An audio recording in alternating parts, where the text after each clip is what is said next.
The brass handcuffs clicked against the wooden pew with a sound that echoed through St. Matthew's Presbyterian Church like a gunshot. Every head in the congregation turned as Deputy Marshal Ted Brewster yanked Sarah Mitchell's wrists behind her back, her 5-year-old daughter Emma clinging to her Sunday dress with trembling fingers. The morning sun streaming through the stained glass windows cast long shadows across the shocked faces of Millbrook's finest citizens, but none of them moved, none of them spoke. They just watched as a mother was dragged from her place of worship in chains. Before we jump back in, tell us where you're tuning in from, and if this story touches you, make sure you're subscribed because tomorrow, I've saved something extra special for you. But Marshal Brewster had made one critical mistake that morning. He hadn't bothered to check who else might be riding into Millbrook that Sunday. Because at that exact moment, 3 miles outside of town, a man named Jake Harrison was spurring his black stallion toward the church bells that rang across the prairie. And Jake Harrison wasn't the kind of man you wanted to cross when it came to protecting the innocent. The trouble had started 6 months earlier, though most folks in Millbrook would tell you it began the day Sarah Mitchell stepped off the westbound train with nothing but a worn leather satchel and a child's hand clasped tightly in her own. The town had seen plenty of newcomers over the years, but there was something different about Sarah that made the local wives whisper behind their fans and the businessmen shift uncomfortably in their chairs at the general store. Maybe it was the way she carried herself with a quiet dignity that suggested she'd seen hardships that would break lesser souls. Or perhaps it was how she never volunteered information about her past, offering only polite smiles when questioned about Emma's father or where they'd traveled from. Whatever the reason, Sarah Mitchell became the subject of endless speculation. In a town that thrived on knowing everyone's business, she'd rented the small cottage behind Mrs. Eleanor Whitman's boarding house, taking on seamstress work to make ends meet. Her skilled hands could mend a torn dress or alter a suit coat better than anyone in 3 counties. And soon enough, even the most gossipy women in town had to admit that Sarah Mitchell was a blessing to their wardrobes. She charged fair prices, never complained about difficult customers, and somehow managed to make the most stubborn fabric behave under her careful stitching. But it was her devotion to little Emma that truly set tongues wagging every morning. Sarah would walk her daughter to the schoolhouse, her hand resting protectively on the child's shoulder. She'd wait at the gate each afternoon, no matter the weather, to escort Emma home safely. On Sundays, they'd appear at St. Matthew's Presbyterian Church, taking their place in the back pew where Sarah would listen intently to Reverend Thomas Caldwell's sermons while Emma fidgeted quietly beside her. The child was a curious little thing with her mother's dark hair and eyes that seemed far too knowing for someone so young. She'd skip along the wooden sidewalks of Main Street, greeting everyone with the kind of innocent enthusiasm that made even the grumpiest shopkeepers smile despite themselves. Old Henry Burke, who ran the hardware store in Raleigh, had a kind word for anyone, would slip Emma peppermint sticks when her mother wasn't looking. Martha Jenkins, the schoolteacher, often remarked that Emma was one of the brightest children she'd ever taught, with a natural curiosity about the world that reminded her why she'd chosen teaching as her calling. For a while, it seemed like Sarah and Emma Mitchell might find the peaceful life they were clearly seeking in Millbrook. The cottage suited them well, with its small garden where Sarah grew vegetables and Emma chased butterflies on lazy summer afternoons. The townsfolk gradually accepted their presence, though they never stopped wondering about the mysterious circumstances that had brought a woman and child to their remote corner of Colorado with no husband or family in sight. Then Marshal Ted Brewster arrived in town, and everything changed. Brewster was a federal marshal, sent by the territorial government to investigate reports of suspicious activity in the area. He was a tall, imposing man with cold gray eyes and a mustache that he kept meticulously waxed. His badge gleamed on his vest, and he carried himself with the kind of authority that made people nervous even when they had nothing to hide. He'd taken rooms at the hotel and immediately began asking questions about every newcomer who'd arrived in Millbrook over the past year. The marshal's investigation seemed routine at first. He'd interview shopkeepers about their customers, ask the hotel clerk about recent guests, and spend long hours poring over documents in the town clerk's office.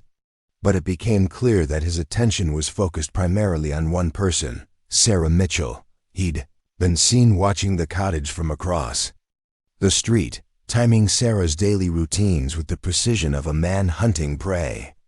He questioned Emma's teacher about the child's behavior and academic performance. He even cornered Reverend Caldwell after Sunday service, asking pointed questions about Sarah's participation in church activities and whether she'd ever mentioned anything about her past. The Reverend, a kind man in his 60s who'd been shepherding the souls of Millbrook for over 2 decades, found the marshal's interest in Sarah troubling. When pressed for details about what kind of suspicious activity he was investigating, Brewster would only say that it involved matters of federal concern and that the townspeople should cooperate fully with his inquiries. Sarah seemed to sense the growing scrutiny. She became more withdrawn, rarely lingering to chat with other customers at the general store or pausing to exchange pleasantries on the street. Emma noticed the change in her mother's demeanor, becoming quieter herself and staying closer to Sarah's side when they ventured out for errands. The easy contentment that had characterized their first few months in Millbrook began to evaporate like morning mist. The situation reached a boiling point on a crisp October morning when Marshal Brewster appeared at the cottage door with an official-looking document in his hand. Mrs. Whitman, who'd been hanging laundry in her backyard, heard raised voices coming from Sarah's quarters. Through the thin walls, she could make out the marshal's demanding tone and Sarah's increasingly desperate responses. "I'm telling you, Marshal, there's been some mistake. I don't know anything about any stolen money or missing persons. My daughter and I came here to start fresh, nothing more. Mrs. Mitchell, or should I say Mrs. Catherine Walsh, you're wanted for questioning in connection with the disappearance of $3,000 from the First National Bank of Denver. A witness has identified you as the woman who was seen leaving the bank manager's office on the day the money went missing." The accusation hung in the air like smoke from a wildfire. Sarah's voice dropped to barely a whisper, but Mrs. Whitman's sharp ears caught every word. "My name is Sarah Mitchell. I've never been to Denver, and I certainly never stole money from any bank. You're mistaking me for someone else. We'll let a judge decide that. You're coming with me for questioning. Please, Marshal. My daughter will be home from school soon. She'd be frightened if I'm not here. Can't this wait until tomorrow? I give you my word I won't leave town." But Brewster was unmoved by her pleas. "You should have thought about your daughter before you decided to steal federal money. Pack whatever you need for a few days. You're coming to the county seat for a proper interrogation." Mrs. Whitman watched through her kitchen window as Sarah was escorted from the cottage, a small bag clutched in her trembling hands. Emma was indeed walking home from school at that very moment, her slate tucked under her arm and a handful of autumn leaves she'd collected for pressing between the pages of her primer. The sight of her mother being led away by the marshal stopped the child in her tracks. The scene that followed would haunt Mrs. Whitman for years to come. Emma dropped her school things and ran toward the wagon where her mother sat with her hands bound, tears streaming down her small face as she called out for Sarah not to leave her behind. The marshal roughly pushed the child away, warning that she'd be placed in an orphanage if she interfered with federal business. Sarah's anguished cries for her daughter echoed through the streets as the wagon pulled away, heading toward the county jail 20 miles distant. Emma collapsed on the dusty road, sobbing until Mrs. Whitman finally gathered the courage to comfort the devastated child. That night, the cottage felt emptier than it ever had. Mrs. Whitman brought Emma into her own home, but the little girl refused to eat or speak. She sat by the window, watching the road that led out of town. Waiting for her mother to come home. Days turned into weeks with no word from the county seat. The townspeople began to whisper that perhaps Marshall Brewster had been right about Sarah all along. Maybe she really was a criminal who'd been using them all, hiding her true identity while she planned her next theft. The charitable feelings that had grown toward the quiet seamstress began to sour, replaced by suspicion and wounded pride. But Emma never stopped believing in her mother's innocence. She'd sit in the front pew of the church every Sunday, her small hands folded in prayer, asking God to bring Sarah home safely. Reverend Caldwell would often find the child there on weekday afternoons, kneeling before the altar with a faith that shamed his adult congregation. 3 weeks after Sarah's arrest, word finally came that she was being returned to Millbrook for a preliminary hearing. The territorial judge would travel to town to hear the evidence and decide whether the case warranted a full trial. The hearing was scheduled for a Sunday morning, to be held in the church since it was the largest building in town. The decision to use the church for legal proceedings struck many as inappropriate, but Reverend Caldwell reluctantly agreed when Marshall Brewster insisted it was the only space large enough to accommodate all the witnesses and curious onlookers who would attend. The Reverend spent Saturday evening moving the altar furnishings to make room for a makeshift courtroom, his heart heavy with the knowledge that his sacred space was being transformed into a place of judgment and potential condemnation. Sunday morning dawned gray and overcast, with storm clouds gathering on the horizon like an omen of the day's events. The townspeople filed into the church with an air of solemn anticipation, filling every pew and lining the walls. Many had come out of genuine concern for justice, but others were drawn by simple curiosity about the scandal that had gripped their quiet community. Emma sat in the front row, wearing her best Sunday dress and clutching a small bouquet of wildflowers she'd picked for her mother. Mrs. Whitman sat beside her, one protective arm around the child's shoulders.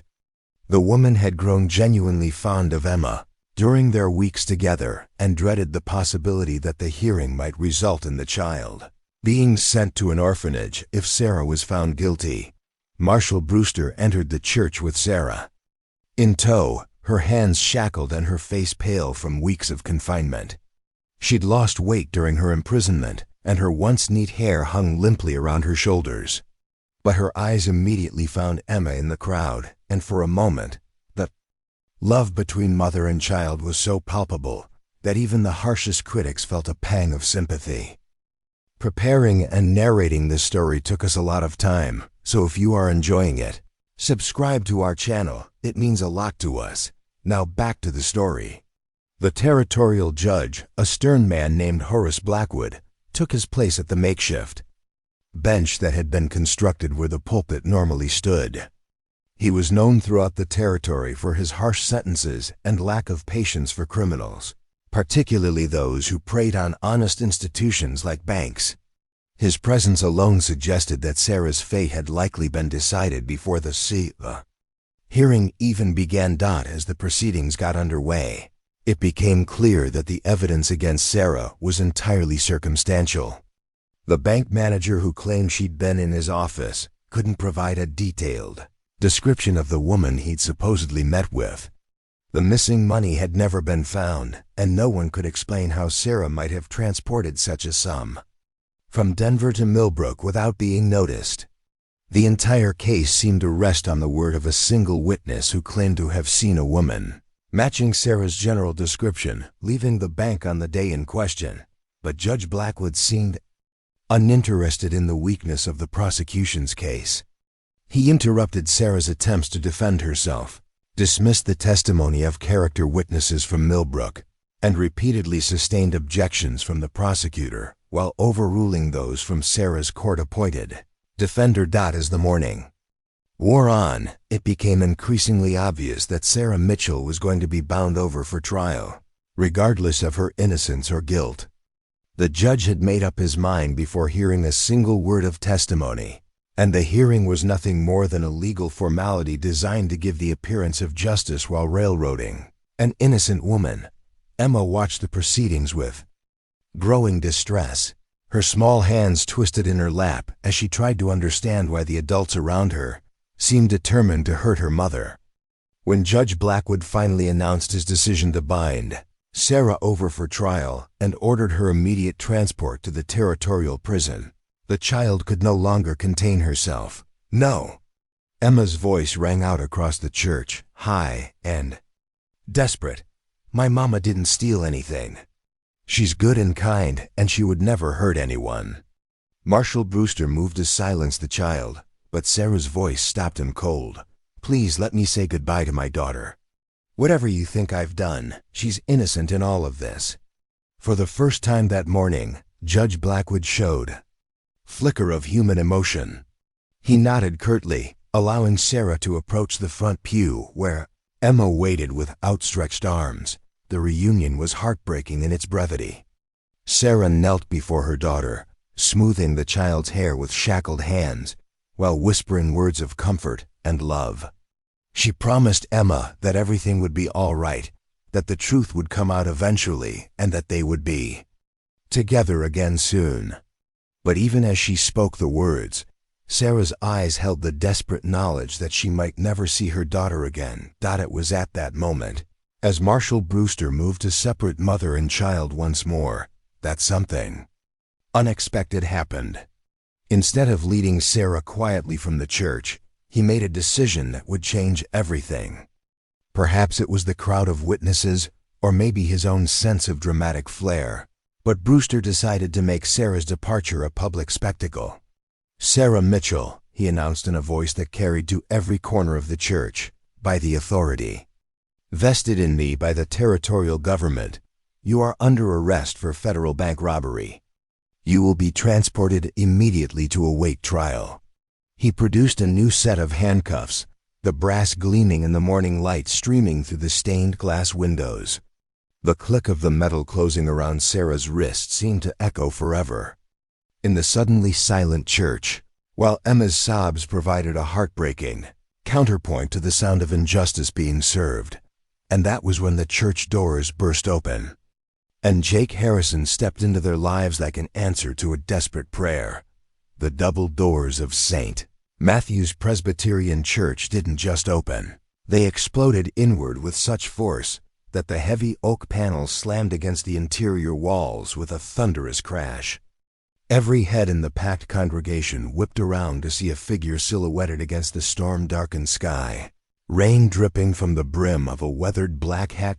Jake Harrison stood in the doorway like vengeance incarnate, his spurs jingling softly as he took a single step into the sacred space.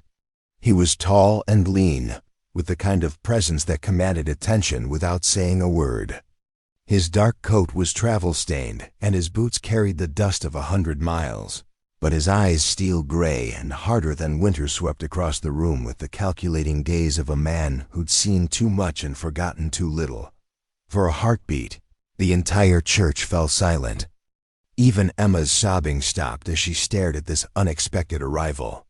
Marshal Brewster's hand instinctively moved toward his sidearm, but something in the stranger's posture warned him against such foolishness. "Mighty interesting church service you folks are having here," Jake drawled, his voice carrying easily through the hushed space. There was no threat in his words, but the underlying steel in his tone made several people shift uncomfortably in their pews. "Though I have to say, I've been to a lot of Sunday worship in my time, and I've never seen one that involved shackling women in front of their children." Judge Blackwood's face flushed red with indignation. "Sir, you are interrupting official territorial business. I suggest you remove yourself immediately or face contempt charges." Jake's smile was thin and dangerous. "Oh, I don't think I'll be going anywhere just yet, Your Honor. You see, I rode a long way to get here, and I'd hate to leave before the sermon's finished." He reached into his coat pocket with deliberate slowness, producing a folded piece of paper, "especially when I have something that might interest the congregation." Marshal Brewster took a step forward, his authority clearly rattled by this stranger's casual defiance. "I don't know who you think you are, but this is a federal matter. You have no jurisdiction here. Is that so?" Jake unfolded the paper, revealing an official document with a territorial seal. Because according to this commission from Governor Maxwell himself, I have jurisdiction pretty much anywhere I damn well please. He held up the badge that had been pinned inside his coat. Deputy U.S. Marshal Jake Harrison, at your service. The gasps that rippled through the church were audible. Governor Maxwell was known throughout the territory as a man who didn't suffer fools or corruption, and his personal commissions were reserved for only the most trusted lawmen. If this stranger carried the governor's authority, it changed everything. About the situation unfolding in the church, Judge Blackwood's composure cracked slightly.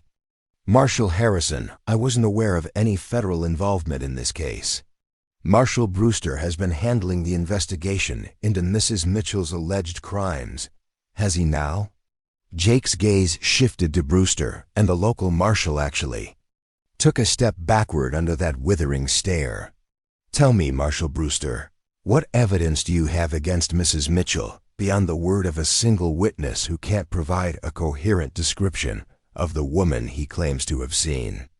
Brewster's mustache twitched nervously. The investigation has been thorough. Marshal Harrison, Mrs. Mitchell matches the description provided by the bank manager, and she has no verifiable background prior to arriving in Millbrook. Interesting. Jake walked slowly down the center aisle, his boots echoing against the wooden floor. Because I've been conducting my own investigation into the Denver bank robbery, and I've discovered some fascinating details that seem to have escaped your attention. Sarah looked up from where she knelt beside Emma, hope flickering in her eyes for the first time in weeks. The child had stopped crying and was watching Jake with the kind of rapt attention usually reserved for fairy tale heroes. Jake reached the front of the church and turned to address the entire congregation. Folks, I spent the last 6 months tracking the real perpetrators of the Denver bank robbery. It wasn't the work of some desperate woman trying to start a new life with her daughter. It was a carefully planned inside job orchestrated by 3 men with intimate knowledge of the bank's security procedures. He pulled out a leather portfolio and extracted several photographs. Thomas Garrett, the assistant bank manager. Marcus Webb, a security guard. And most interesting of all, a federal marshal named Theodore Brewster. He held up a photograph that made several people gasp. Seems our Marshal Brewster here has been using his badge to cover his tracks while he searches for the one witness who might be able to identify him. The church erupted in shocked murmurs. Marshal Brewster's face had gone white as fresh snow, and his hand was now openly resting on his gun grip. That's preposterous.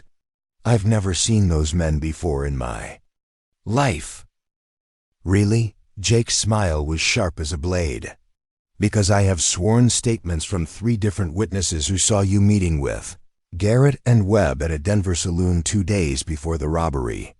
I also have bank records showing that you made several deposits to an account in Kansas City Deposits that coincidentally match the denominations of bills that were stolen from the Denver bank.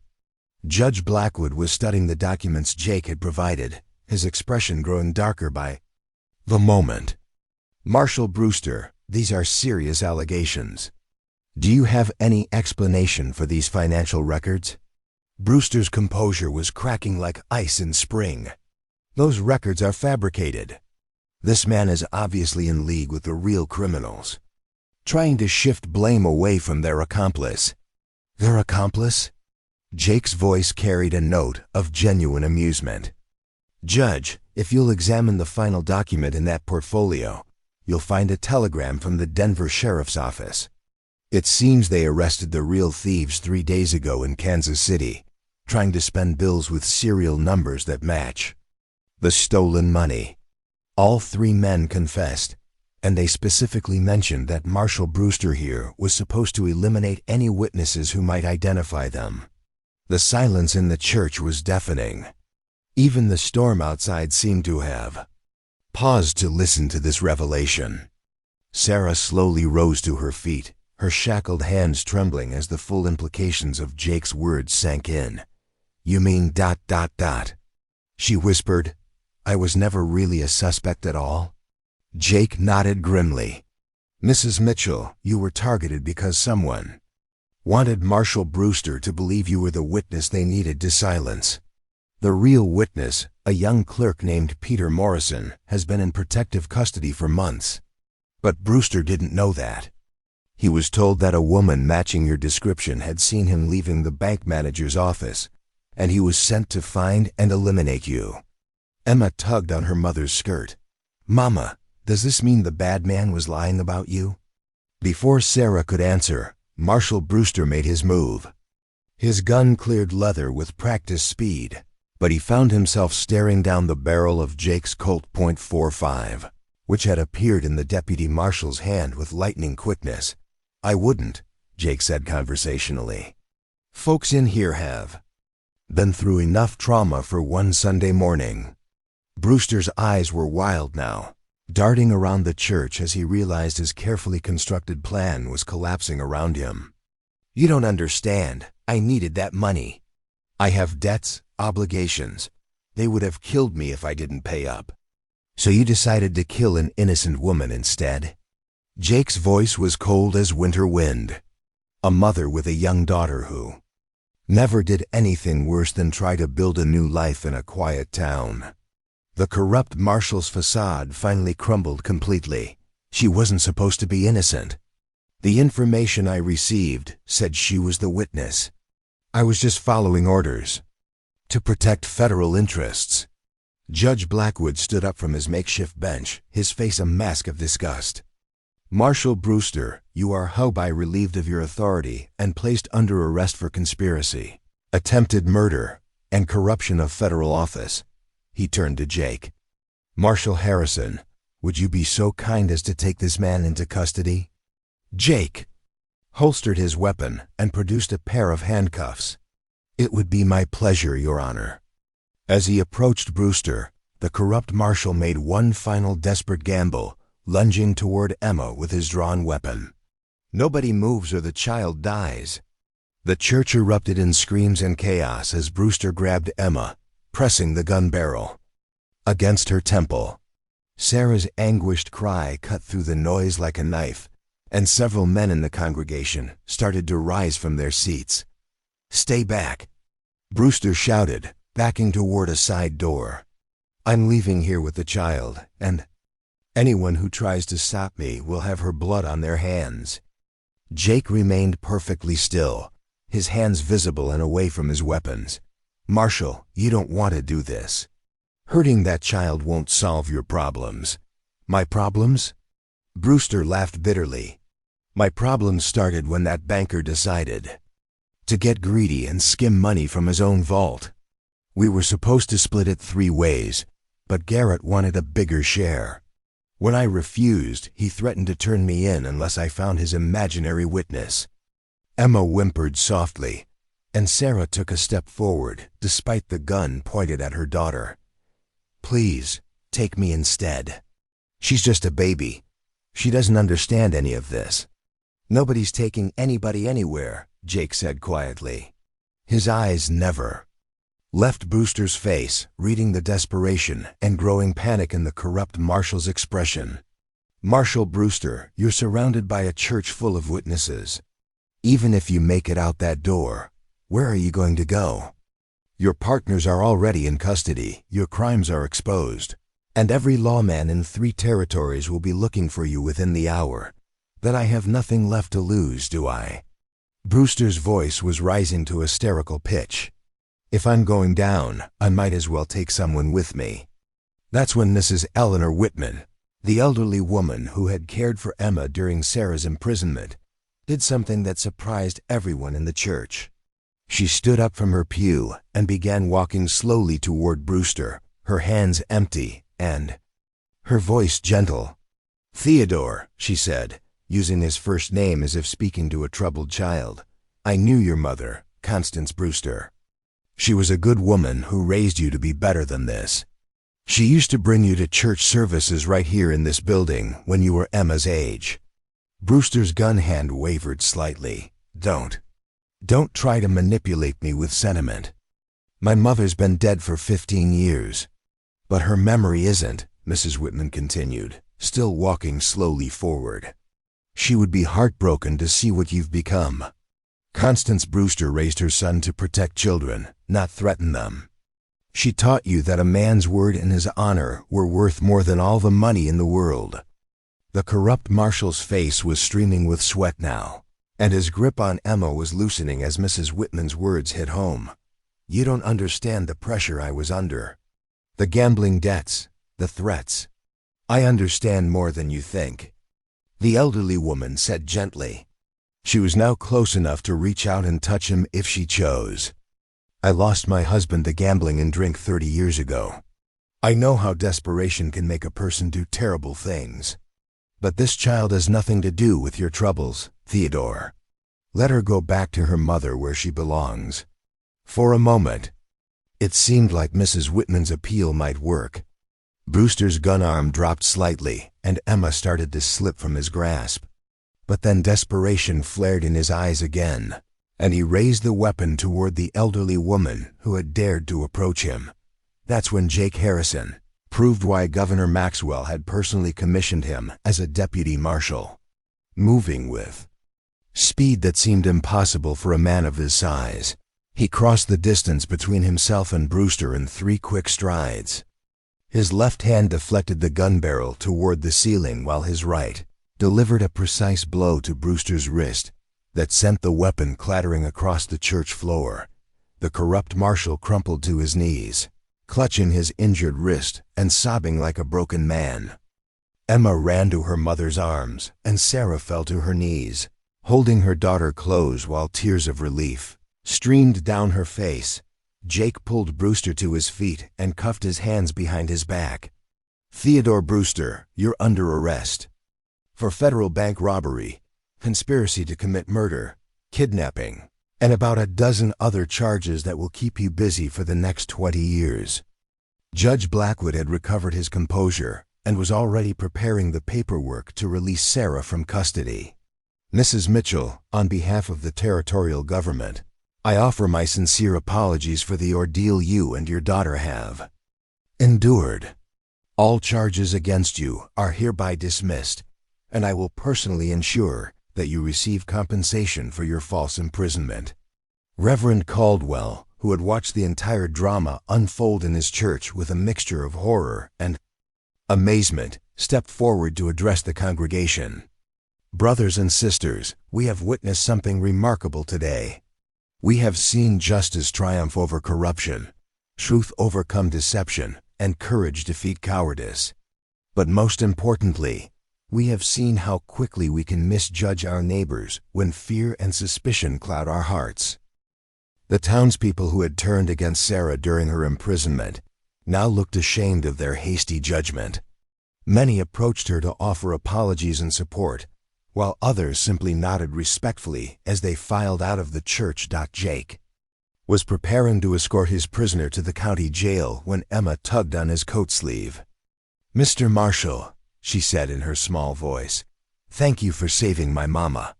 He knelt down to her level, his stern expression softening. "You're welcome, little miss. But you should know that your mama didn't need much saving. She's one of the strongest people I've ever met." Sarah approached them, finally free of her shackles and reunited with her daughter. "Marshal Harrison, I don't know how to thank you properly. If you hadn't arrived when you did. No need for thanks, ma'am. Just doing my job." He stood and tipped his hat. "Though I will say, you might want to consider staying in Millbrook. This town could use more people with your strength and character." As Jake led his prisoner out of the church and into the storm, the congregation began to disperse. But Sarah and Emma remained in the front pew for a long moment, holding each other close and marveling at how quickly their world had changed from despair to hope. The storm outside was beginning to pass, and rays of sunlight were starting to break through the dark clouds, streaming through the stained glass windows to paint the church interior in brilliant colors. It seemed like a sign that their long nightmare was finally over, but as they would soon discover, Jake Harrison's arrival in Millbrook had set in motion events that would change not just their lives, but the entire future of their quiet frontier. Town. 3 days after the dramatic confrontation in St. Matthew's Presbyterian Church, Millbrook felt like a different town entirely. The news of Marshall Brewster's arrest and Sarah Mitchell's vindication had spread through the community faster than wildfire. But it wasn't just gossip that was circulating. It was a profound sense of collective shame that would take much longer to heal. Jake Harrison had remained in town to complete his paperwork and ensure Brewster's secure transport to the territorial prison, taking rooms at the Millbrook Hotel where he'd become something of a local celebrity. Children would gather outside just to catch a glimpse of the legendary lawman who'd exposed corruption and saved an innocent family, while adults offered him free meals and drinks that he politely declined. But Jake wasn't interested in celebrity. He spent his mornings writing detailed reports for Governor Maxwell, documenting not just Brewster's crimes, but the systemic failures that had allowed a corrupt federal marshal to operate unchecked for months. His afternoons were devoted to interviewing townspeople, piecing together how Brewster had manipulated local sentiment against Sarah and identifying others who might have been complicit in the scheme. What he discovered painted a troubling picture of how easily fear and suspicion could poison a community. Brewster hadn't just been searching for Sarah, he'd been systematically undermining her reputation, planting seeds of doubt about her character and background. The marshal had suggested to key townspeople that Sarah might be dangerous, that her secretive nature indicated criminal intent, and that protecting her could put their own families at risk. Dr. Franklin Pierce, the town's physician, was among those who came forward to confess their role in the persecution. Marshal Brewster told me that Mrs. Mitchell might be carrying diseases from whatever unsavory places she'd lived before coming here, he admitted to Jake during a private interview. He suggested I discourage other families from associating with her and her daughter. I'm ashamed to say I listened to him. Margaret Foster, who owned the town's general store, had a similar story. He convinced me that Mrs. Mitchell was probably using stolen money to pay for her purchases. Said I should keep track of everything she bought and report back to him. I even started charging her higher prices, thinking I was helping catch a criminal. The revelations kept coming, each one more damning than the last. Brewster had woven a web of lies and half-truths that had turned nearly the entire town against an innocent woman and child. He'd used his federal authority to legitimize suspicions that would have been dismissed if they'd come from anyone else. Jake compiled all of this information into a comprehensive report that would eventually lead to reforms in how federal marshals were supervised and deployed. But his immediate concern was helping Sarah and Emma rebuild their lives in a community that had betrayed them so thoroughly. Sarah herself was struggling with the aftermath of her ordeal. The physical effects of weeks in a damp, poorly ventilated cell were evident in her persistent cough and the weight she'd lost. But the emotional damage ran much deeper. She'd trusted Millbrook to be the safe haven she and Emma desperately needed, only to discover how quickly that trust could be shattered by the poisonous whispers of a corrupt lawman. I keep thinking about leaving, she confided to Mrs. Whitman over tea in the boarding house parlor. Taking Emma somewhere new where people don't know what happened here. Somewhere we can truly start fresh. Mrs. Whitman set down her cup with gentle firmness. Sarah, dear, running away won't heal the wounds this experience has left. And it certainly won't teach Emma that good people sometimes make terrible mistakes, but can learn to do better. Emma, who was playing with her doll nearby, looked up at the mention of her name. The child had been remarkably resilient throughout the ordeal, but Sarah could see the effects in small ways. How Emma now stayed closer to her side when they went out, how she startled at unexpected noises, how she sometimes woke crying from nightmares about bad men taking her mama away. It was during one of these conversations that Jake knocked on Mrs. Whitman's door, his hat in his hand and an unusually serious expression on his weathered face. Mrs. Mitchell, I wonder if I might have a word with you privately? Sarah's heart skipped a beat. Had there been some new development in the case? Was she still in danger somehow? She followed Jake out onto the boarding house porch, where the late afternoon sun was casting long shadows across the quiet street. "Ma'am, I've completed my investigation into Marshal Brewster's activities, and I'll be leaving Millbrook tomorrow to transport him to the territorial prison," Jake began. "But before I go, there's something I need to tell you about why Brewster targeted you specifically." Sarah braced herself for more bad news. "What do you mean?" Jake pulled out a worn leather folder and extracted a photograph. "Mrs. Mitchell, I need you to look at this picture and tell me if you recognize the woman." Sarah took the photograph with trembling hands. It showed a young woman with dark hair and striking features standing beside a man in a banker's suit. The woman bore an uncanny resemblance to Sarah herself, so much so that they could have been sisters. "I don't understand," Sarah whispered. "Who is this woman?" Her name was Catherine Walsh. She was Thomas Garrett's mistress and the inside accomplice in the Denver bank robbery. She was supposed to meet Brewster in Kansas City to split the stolen money, but she double-crossed her partners and disappeared with her share of the loot. Sarah studied the photograph more closely, her hands shaking as the implications became clear. "She looks like me, more than looks like you," Jake said grimly. "When I showed this picture to people in Denver, half of them thought it was you. The resemblance is so strong that Brewster was convinced you were Catherine Walsh, using an assumed name. But where is she now? This Catherine Walsh?" Jake's expression grew even more serious. "She's dead, Mrs. Mitchell. Her body was found in a Kansas City hotel room 3 days ago. She'd been murdered, probably by someone Garrett hired to recover the stolen money. But Brewster didn't know that when he came looking for you." The weight of this revelation hit Sarah like a physical blow.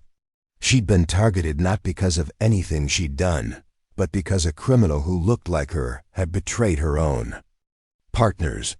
It was a coincidence so bizarre and tragic that it seemed like something from a nightmare. "So I was never safe," she said quietly. "Even if I'd run from Millbrook, he would have kept hunting me, thinking I was her." "That's right. But there's more, Mrs. Mitchell. The money Catherine Walsh stole, it's still missing. The men who killed her didn't find it, and neither did we. Which means there are probably other people out there who might still think you're Catherine Walsh and come looking for that money." Sarah felt the blood drain from her face. "Are you saying Emma and I are still in danger?"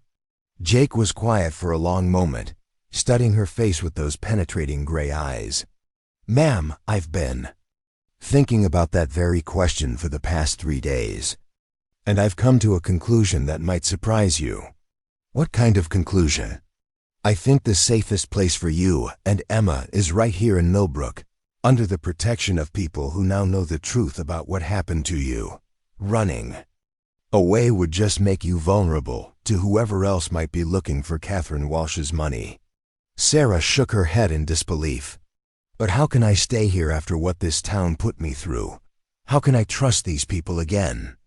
"Because," Jake said simply, "they've learned what it costs to listen to lies instead of looking at the person standing right in front of them. This community owes you a debt, Mrs. Mitchell, and I believe they're ready to pay it." As if summoned by his words, a small delegation appeared at the boarding house gate.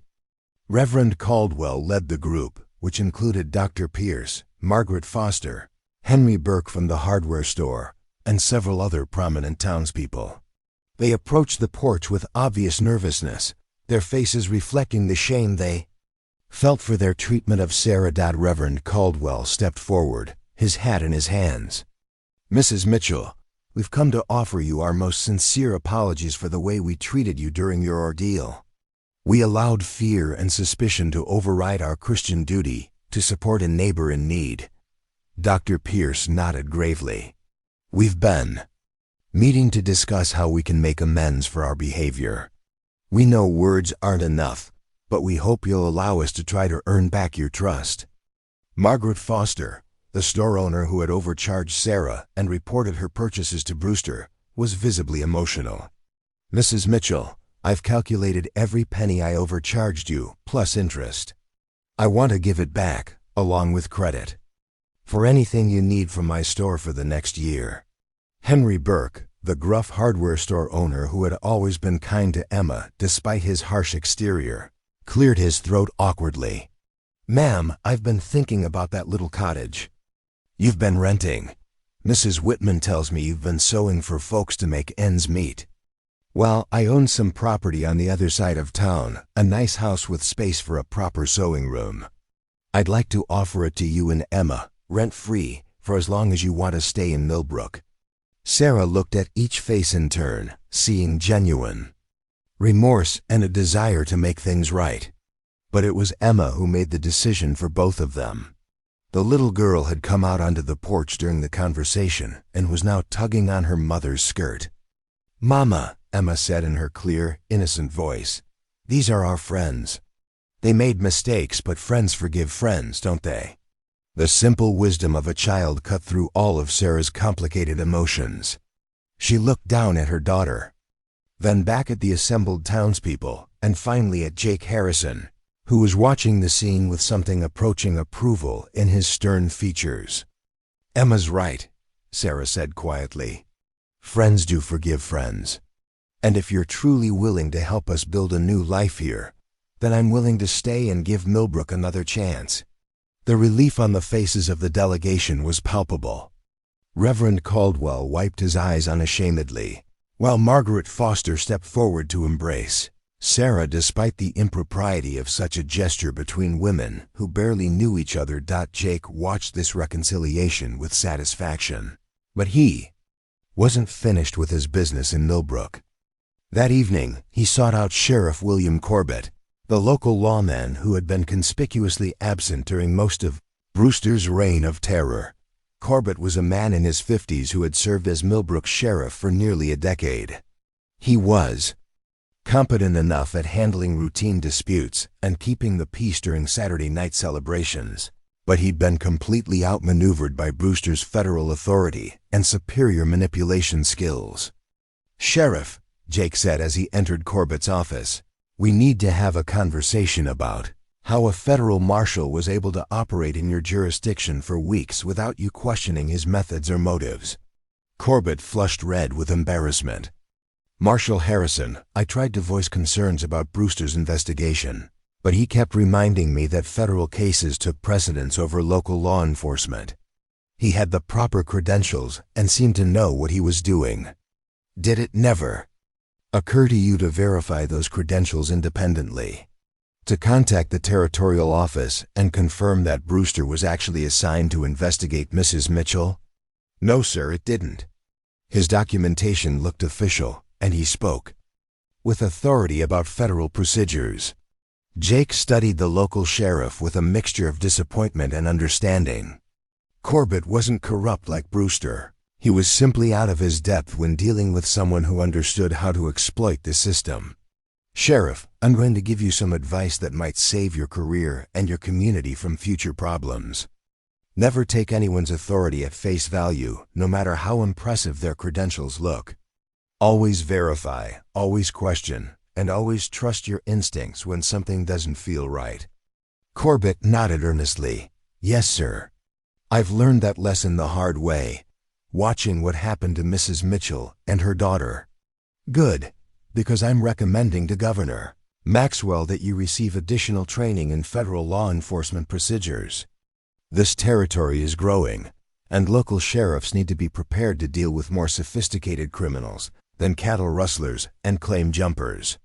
The next morning, Jake prepared for his departure from Millbrook with a sense of satisfaction. That was rare in his line of work. Most of his cases ended with arrests and convictions, but few provided the opportunity to witness genuine redemption and community healing. Sarah and Emma came to see him off, along with what seemed like half the town. The little girl presented him with a drawing she'd made of him on his black stallion, complete with his badge and hat rendered in careful detail. "So you don't forget about us, Marshal Jake," Emma said shyly. Jake knelt down to accept the drawing, his gruff exterior melting completely. I could never forget you, Miss Emma. You and your mama are two of the bravest people I've ever met." He turned to Sarah, who was watching the exchange with tears in her eyes. "Mrs. Mitchell, you're going to do just fine here. These people have learned what you're worth the hard way, and they won't make the same mistake twice. Thank you, Marshal Harrison, for everything. I don't think I'll ever be able to repay you for what you've done for us." Jake mounted his horse and adjusted his hat against the morning sun. "Just be happy, ma'am.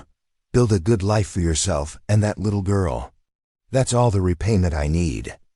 As he rode out of Millbrook with his prisoner secured in the back of a transport wagon, Jake Harrison carried with him the memory of a community that had learned to look beyond appearances and prejudices to see the truth about their neighbors. It was a lesson that would serve them well in the challenges that lay ahead. But even as the dust settled behind his departing horses, new developments were already in motion that would test everything Millbrook had learned about justice, redemption, and the true meaning of community. Because Catherine Walsh's stolen money was still out there somewhere, and there were dangerous people who would stop at nothing to find it, even if it meant coming after an innocent woman who just happened to look like the woman who had betrayed them. 2 weeks after Jake Harrison's departure from Millbrook, Sarah Mitchell was finally beginning to believe that peace might be possible. The house Henry Burke had offered her was everything he'd promised, spacious, well-maintained, and perfectly situated for the sewing business that was rapidly becoming her ticket to true financial independence. Word of Sarah's exceptional needlework had spread beyond Millbrook's borders, and she was now receiving commissions from women in neighboring towns who had heard about the seamstress who could work miracles with fabric and thread. Her new sewing room, bathed in morning sunlight from large windows Burke had installed specifically for her work, had become a sanctuary where she could focus on creating beautiful things instead of dwelling on the nightmare she'd survived. Emma had adapted to their new home with the resilience of childhood, delighting in the larger yard where she could tend a proper garden and the spare bedroom that had become her own private domain. The child seemed to have processed the trauma of her mother's imprisonment with remarkable grace, though Sarah remained watchful for signs that the experience had left deeper scars. The townspeople had continued their efforts to make amends, not through grand gestures but in the small daily kindnesses that truly mattered. Margaret Foster had kept her word about providing store credit, often slipping extra supplies into Sarah's purchases with a conspiratorial wink. Dr. Pierce had made several house calls to check on both Sarah's lingering cough and Emma's general health, refusing payment each time. Even Judge Blackwood had written a formal letter of apology that was filed with the territorial court, officially clearing Sarah's name from any connection to the Denver bank robbery, but it was the children of Millbrook who provided the clearest evidence that healing was taking place. Emma's classmates, who had been encouraged by their parents to shun her during Sarah's imprisonment, now competed for the privilege of walking her home from school. Her teacher, Martha Jenkins, reported that Emma had not only caught up with her studies, but was excelling beyond her grade level, particularly in reading and arithmetic. On this particular morning, as autumn painted the surrounding hills in brilliant shades of gold and crimson, Sarah was working on a wedding dress for the daughter of a rancher from the next county over. The intricate beadwork required careful attention, but she found the repetitive motions soothing as she listened to Emma practicing her reading lessons at the kitchen table. The peaceful domestic scene was shattered by the thundering of hoofbeats and the creak of wagon wheels approaching at dangerous speed. Sarah set down her needle and moved to the window, her heart already beginning to race as she recognized the signs of trouble she'd learned to fear. 3 men were dismounting from horses that were lathered with sweat and dust, their movements suggesting both urgency and menace. They wore the rough clothes of men who lived hard lives on the frontier, but their weapons were well maintained, and their eyes held the cold calculation of professional killers. The leader, a tall man with a scar running from his left eye to the corner of his mouth, surveyed the house with the methodical attention of someone planning an assault. Sarah's blood turned to ice as she recognized the type of men Jake Harrison had warned her about, the kind who would kill without hesitation to recover Catherine Walsh's stolen money. She grabbed Emma from the kitchen table, pressing her finger to her lips in the universal signal for silence. "Mama, what's wrong?" Emma whispered, her eyes wide with the beginning of fear. "We need to hide, sweetheart. Right now. Remember the game we practiced? Where we go to the special place and stay very quiet until I say it's safe." Sarah had hoped she'd never need to use the hiding place she'd prepared in the weeks after Jake's departure, a concealed space behind a false wall in her sewing room that Burke had constructed at her request. He'd understood her need for security. Without requiring explanations, creating a refuge that could shelter both her and Emma if danger ever came calling. They were halfway across the main room when the front door exploded inward, torn from its hinges by a vicious kick from the scarred man's boot. The three intruders stepped into Sarah's sanctuary with guns drawn, their eyes scanning the interior with predatory intensity. "Catherine Walsh," the leader called out, his voice carrying the distinctive accent of someone raised in the rough mining camps of Nevada. "We know you're in here, and we know you've got our money. Make this easy on yourself and come out now." Sarah pressed Emma deeper into the shadows behind her sewing table, her mind racing through their options. The hiding place was only 20 feet away, but crossing that distance would require exposing themselves to the intruders' line of sight. The back door was closer, but it led to open ground where they'd be easily caught. "Catherine!" The scarred man shouted again, his patience clearly limited. "We tracked you from Kansas City to Denver, and from Denver to this godforsaken little town. We know what happened to Marshall Brewster, and we know you've been playing games with federal lawmen, but your luck just ran out." One of his companions, a stocky man with arms covered in crude tattoos, was systematically destroying Sarah's furniture in his search for hidden compartments. He overturned chairs, slashed open cushions, and swept her carefully organized sewing supplies onto the floor with savage disregard. "Boss, there's kids' stuff here," the third man reported from Emma's bedroom. "Dolls, books, clothes that would fit a little girl maybe 5 or 6 years old." The scarred leader's expression darkened. Catherine always was smart. Using a kid as cover is exactly the kind of thing she'd do. He raised his voice again. "Listen to me, Catherine. We know about the child. You can keep playing hide and seek if you want, but we'll tear this place apart board by board, and if we find that kid before we find you, she's going to pay for every minute you waste." Sarah's maternal instincts overrode her survival fears. She couldn't let these men threaten Emma, even if revealing herself meant certain death. She was about to step out from behind the sewing table when a new voice cut through the tension like a blade. "I wouldn't do that if I were you." Sheriff William Corbett stood in the destroyed doorway, his service revolver trained on the scarred man's chest. Behind him, Sarah could see the barrels of at least 3 more guns pointed into the room members of the hastily formed posse that Corbett had apparently managed to assemble. The scarred man's laugh was harsh and mocking. "Local law enforcement, how precious. Sheriff, you're interfering in matters that don't concern you. These people aren't who you think they are." "Oh, I know exactly who they are," Corbett replied, his voice steady despite the sweat beading on his forehead. "Sarah Mitchell and her daughter Emma, 2 of the finest people this town has ever been privileged to know. The question is, who are you, and what gives you the right to break into their home and terrorize them?"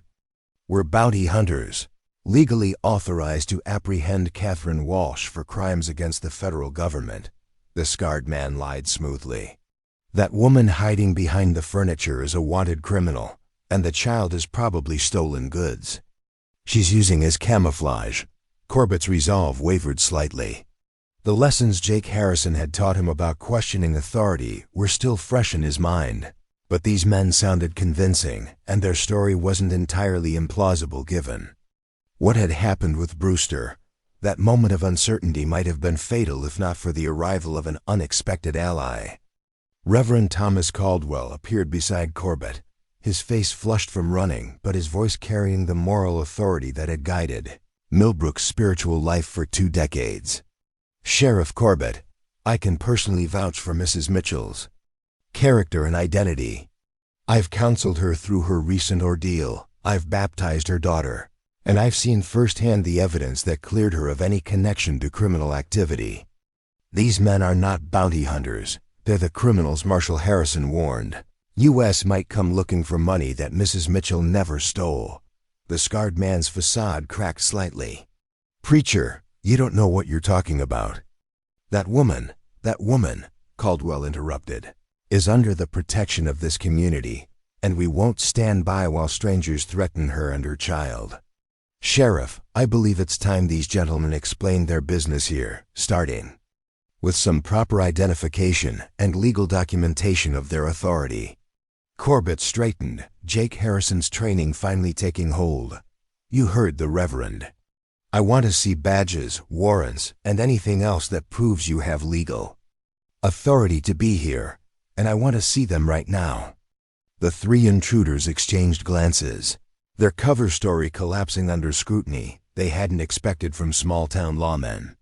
The tattooed man's hand drifted toward his gun, but he froze when he realized that the posse outside had grown larger. It seemed like half of Millbrook's adult male population had armed themselves and surrounded the house. "This is your last chance," Corbett warned, his confidence growing with each passing second. "Produce proper documentation or surrender your weapons and submit to arrest." The scarred leader made his decision with the cold pragmatism of a man who'd survived by knowing when to fight and when to retreat. "Boys, I think we may have made a mistake about the identity of the lady in question. Perhaps we should continue our search elsewhere." But Sheriff Corbett had learned his lesson about allowing dangerous men to simply walk away. "I'm afraid that's not going to happen. You're all under arrest for breaking and entering, destruction of property, and making terroristic threats. Drop your weapons and place your hands behind your heads." The standoff stretched for long seconds, tension crackling in the air like electricity before a thunderstorm. Sarah remained hidden with Emma, hardly daring to breathe as she waited to see whether violence would erupt in her living room. It was the scarred man who blinked first, calculating that fighting their way out of town would cost more than it was worth. "All right, Sheriff. You win this round. But you might want to ask your precious Mrs. Mitchell why men are willing to travel hundreds of miles to find her. Some coincidences are just too convenient to believe." As the 3 men dropped their weapons and submitted to arrest, Sarah finally emerged from behind the sewing table with Emma in her arms.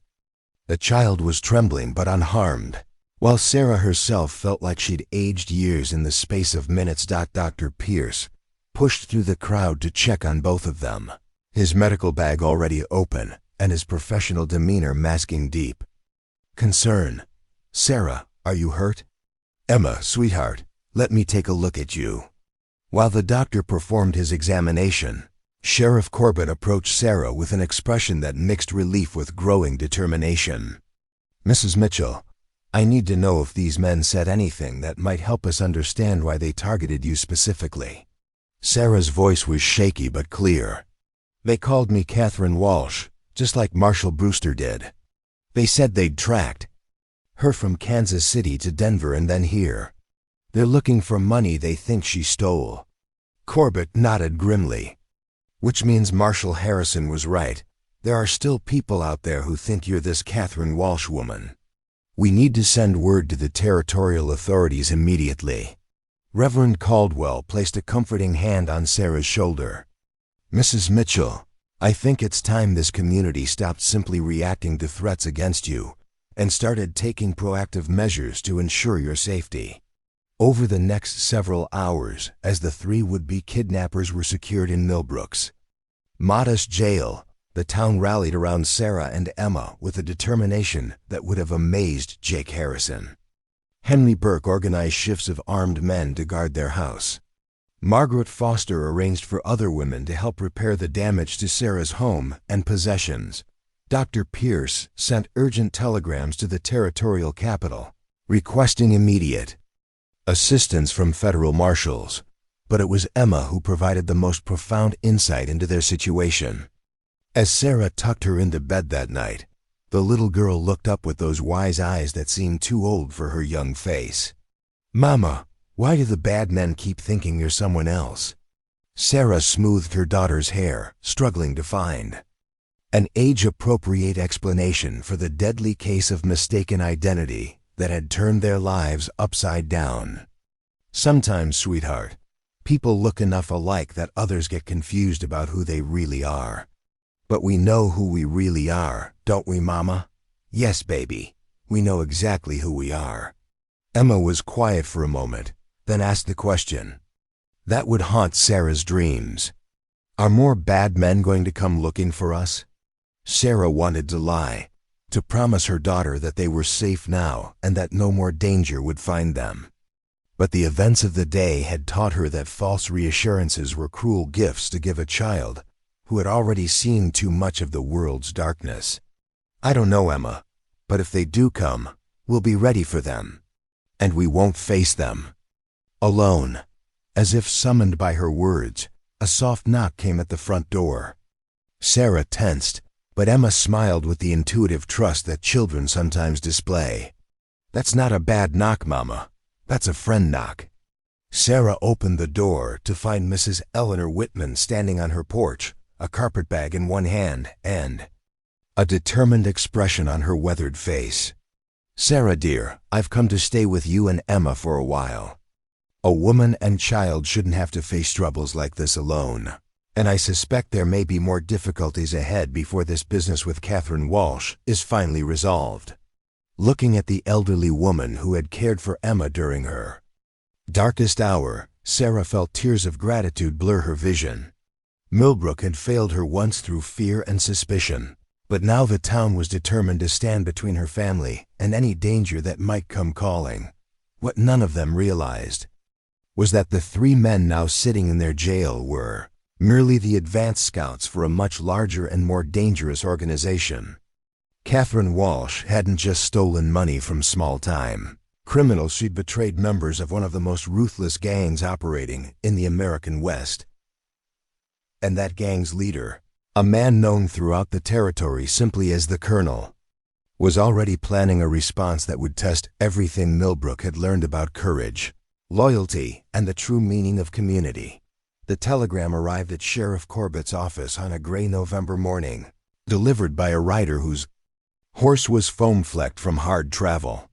The message was brief, but its implications sent a chill through every man who read it. 3 prisoners escaped territorial transport stop, killed 2 guards, stop believed.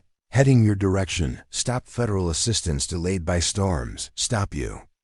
Are on your own. Stoupe Corbett crumpled the telegram in his fist, his mind racing through the tactical realities of defending Millbrook against men who had already proven their willingness to kill law enforcement officers. The 3 men they'd captured at Sarah's house had seemed dangerous enough, but they'd surrendered when faced with superior numbers. Men desperate enough to murder federal guards would fight to the death. Henry Burke, who had been discussing security arrangements for Sarah's protection, read the implications in Corbett's expression. "How long do we have?" "Depends on how fast they can travel and whether they stop to rest," Corbett replied grimly. "Could be hours, could be days. But they'll come, and when they do, they'll be looking for blood as much as money." The 2 men were interrupted by the arrival of Dr. Pierce, his usually calm demeanor replaced by urgent concern. "Sheriff, I've just received word from my colleague in Cedar Falls. A gang of armed men rode through there yesterday, asking questions about a woman and child who might have passed through recently. They left 3 men dead when the local marshal tried to question their business." Burke's weathered face hardened. The Colonel's men. Both Corbett and Dr. Pierce turned to stare at him. The hardware store owner rarely spoke about his past, but there was something in his voice that suggested intimate knowledge of dangerous men. You know who's behind this? Corbett demanded. Burke was quiet for a long moment, staring out the window at the peaceful streets of Millbrook as if memorizing them. 20 years ago, I served with a man in the cavalry who went by the name Colonel Marcus Thorne. He wasn't actually a colonel then, just a sergeant with a talent for tactics and a complete lack of conscience. After the war, he turned those skills to more profitable pursuits. What kind of pursuits? Bank robbery, cattle rustling, murder for hire. But Thorne was smart about it. He never left witnesses, never took unnecessary risks, and always had escape routes planned months in advance. The territorial authorities have been trying to catch him for 15 years, but he's like smoke there one day, gone the next. Doctor. Pierce sank into a chair, the full magnitude of their situation becoming clear. And you think this Colonel Thorne is the one hunting Sarah? I think Catherine Walsh made the mistake of stealing from the most dangerous man in the territory, Burke replied. And now Sarah's going to pay the price for that woman's greed. The three men spent the next hour developing plans that seemed increasingly inadequate as they considered the resources at their disposal. Millbrook had perhaps 30 men capable of handling firearms effectively, but most were shopkeepers and farmers with no experience in genuine combat. Against professional killers led by a tactical genius, their chances seemed minimal at best. It was Reverend Caldwell who provided the perspective they needed, arriving at the sheriff's office with a resolve that surprised even those who knew him well. Gentlemen, I've been listening to your discussions about defensive positions and escape routes, and I believe you're approaching this problem from the wrong direction entirely. Corbett looked up from the town map he'd been studying. What do you mean, Reverend? You're thinking like military men, trying to fight a conventional battle against superior forces. But this isn't about military tactics, it's about protecting one family from men who have no moral constraints. And the best defense against evil isn't always armed resistance. Burke frowned. Reverend, I respect your faith, but prayer isn't going to stop bullets.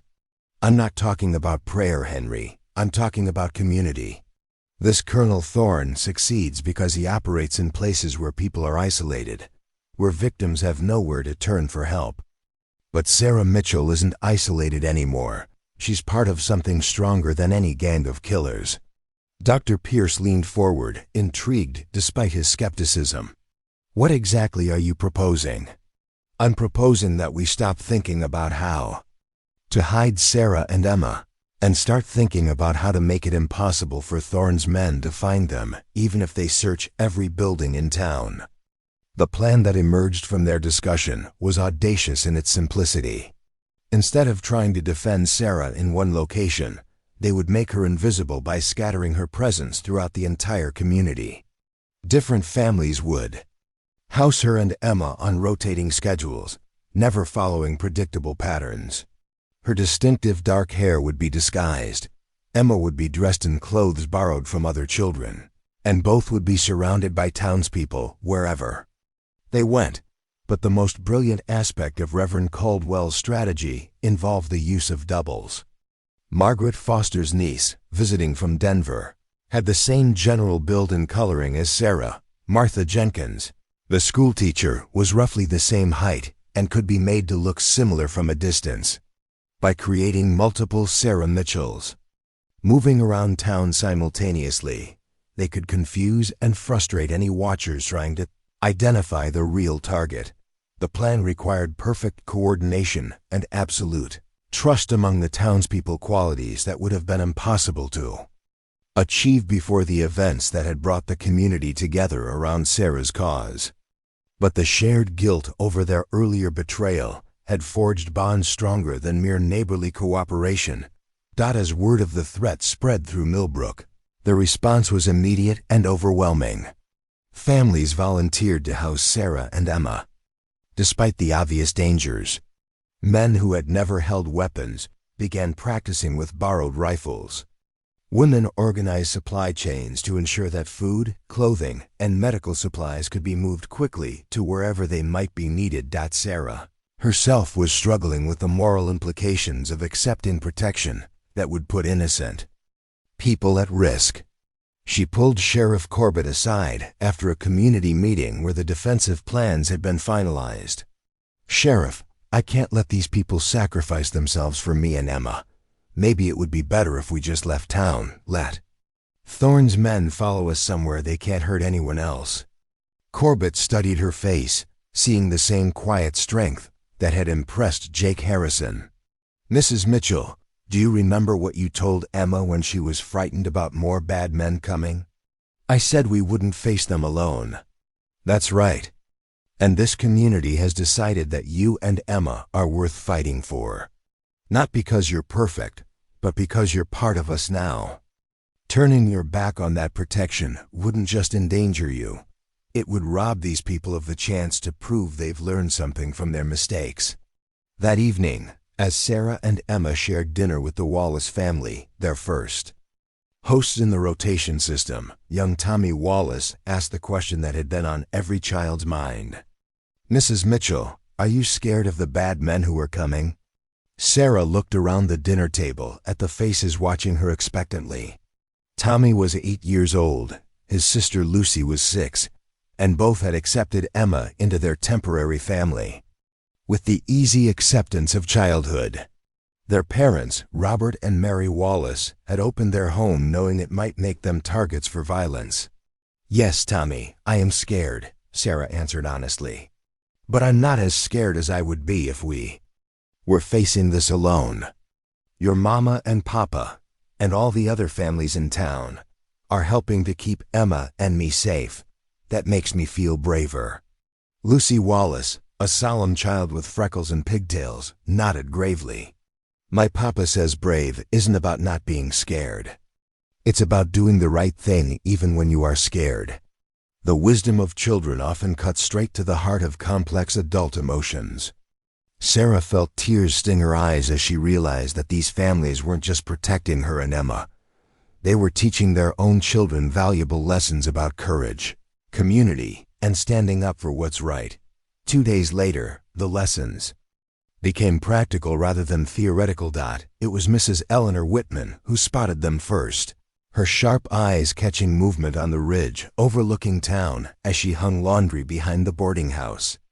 6 riders sat motionless on the skyline, studying Millbrook with the patient attention of predators choosing their approach. Within minutes, the warning system Reverend Caldwell had organized was in full operation.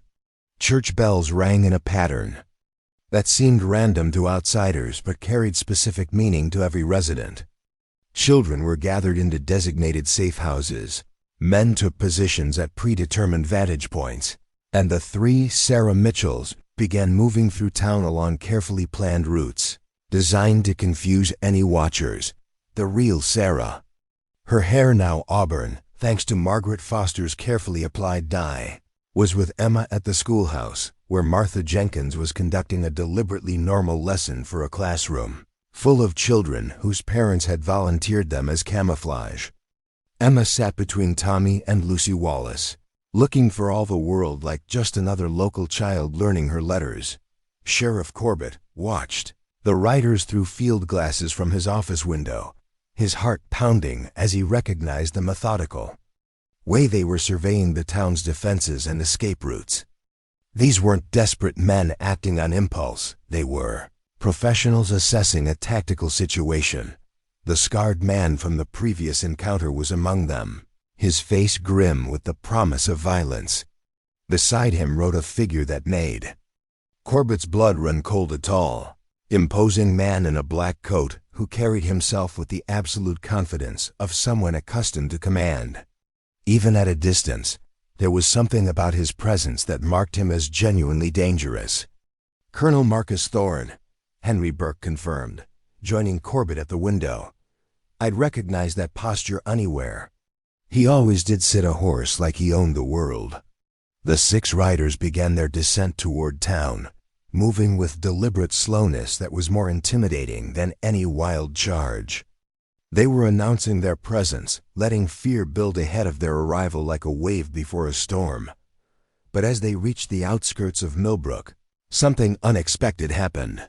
Instead of the frightened townspeople they expected to find, the streets were full of normal activity. Men went about their business with rifles slung casually over their shoulders. Women chatted on street corners while keeping watchful eyes on the newcomers. Children played games that somehow always kept them within sight of armed adults. The message was clear. Millbrook was ready for trouble, and its people weren't going to be intimidated into submission. Colonel Thorne dismounted in front of the sheriff's office with fluid grace, his pale eyes taking in every detail of the scene around him. He was younger than Burke had expected, perhaps 45, with prematurely silver hair and the kind of lean build that suggested speed and endurance. When he spoke, his voice carried the cultured accent of someone with education, making him even more dangerous than a simple brute. "Sheriff," he said, touching the brim of his hat in a mockery of politeness, "I believe you have something that belongs to me." Corbett stepped out of his office, flanked by Dr. Pierce and Reverend Caldwell. The show of moral authority was intentional. They wanted Thorne to understand that he wasn't facing just law enforcement, but the entire community. "Colonel Thorne, I presume." "I'm afraid you're mistaken. Nothing in this town belongs to you." Thorne's smile was cold as winter wind. "I think you'll find that Catherine Walsh is very much my property, Sheriff. She stole money from my organization, and she's going to return it along with interest for the trouble she's caused." "There's no one by that name in Millbrook, Reverend," Caldwell interjected. "Perhaps you've made an error in your destination. Have I?" Thorne's gaze swept the street, taking in the watchful faces and ready weapons. "How interesting.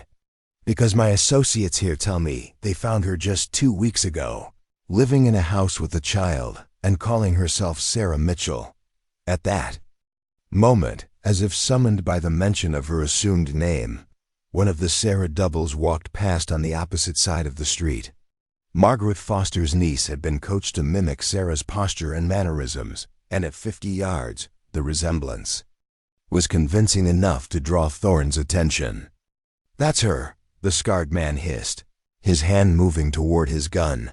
But Thorne held up a restraining hand, his tactical mind working through the situation. "Interesting. Sheriff, that woman looks remarkably like someone I'm seeking, but something tells me this situation isn't as simple as it appears." He was interrupted by the approach of another figure, Martha Jenkins, also disguised to resemble Sarah, walking with 2 children who could have been Emma from a distance. The schoolteacher's performance was flawless, displaying just the right amount of nervous awareness without obvious fear. Thorne's eyes narrowed as he processed this development.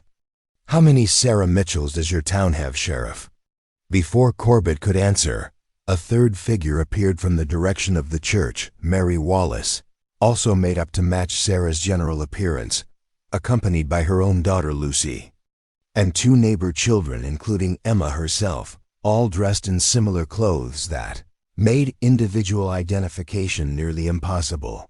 The colonel studied the 3 women and their accompanying children with the calculating gaze of a chess master, recognizing that his opponent had made an unexpectedly sophisticated move.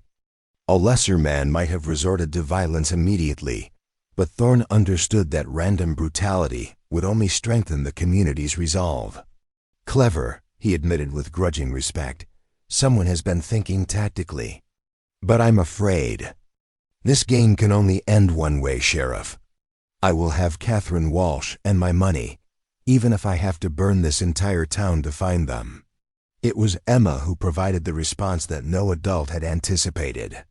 Breaking away from the group of children, she walked straight toward Colonel Thorne with the fearless directness that only a child could display. "Mister," she said in her clear, innocent voice, "you're looking for someone who isn't here. My mama's name is Sarah Mitchell, and she's never stolen anything from anybody. Maybe you should try looking somewhere else." The simple honesty in the child's words created a moment of perfect silence on Millbrook's main street. Everyone, townspeople and outlaws, alike held their breath as they waited to see how the most dangerous man in the territory would respond to a 6-year-old girl's direct challenge, Colonel Marcus Thorne stared down at Emma with an expression that revealed nothing of his thoughts, his pale eyes studying the child's face with the intensity of a man accustomed to reading people's deepest secrets. The silence stretched for heartbeats that felt like hours, while every adult on Millbrook's Main Street prepared for violence that seemed inevitable. Then, to everyone's astonishment, Thorne slowly removed his black hat and crouched down to Emma's eye level, bringing his imposing presence into a less threatening posture. His voice, when he spoke, carried none of the menace that had characterized his previous words. "What's your name, little miss?" "Emma Mitchell," she replied without hesitation, her clear eyes meeting his steadily. "And I know what you're thinking. Mister, you're thinking maybe I'm lying about my mama's name because I'm scared of you. But I'm not lying, and I'm not that scared either." Thorne's eyebrows rose slightly at this display of courage from someone barely tall enough to reach his knee. "Is that so? And why aren't you scared of me, Emma Mitchell?" "Because my mama taught me that the most dangerous people are usually the ones who are scared inside themselves. And you look like maybe you're scared of something too." The child's innocent perception hit closer to the truth than any adult's analysis might have managed. Thorne was indeed afraid not of physical danger, which he'd faced countless times, but of the possibility that Catherine Walsh had outsmarted him so completely that he might never recover his stolen money or his reputation among the criminal underworld he controlled. Sheriff Corbett watched this exchange with growing amazement, recognizing that Emma had somehow managed to engage Thorne in a conversation rather than a confrontation. The child's instinctive understanding of human nature was providing the community with something no amount of tactical planning could have achieved time to think and maneuver. "Your mama sounds like a wise woman," Thorne said finally, his tone remaining conversational.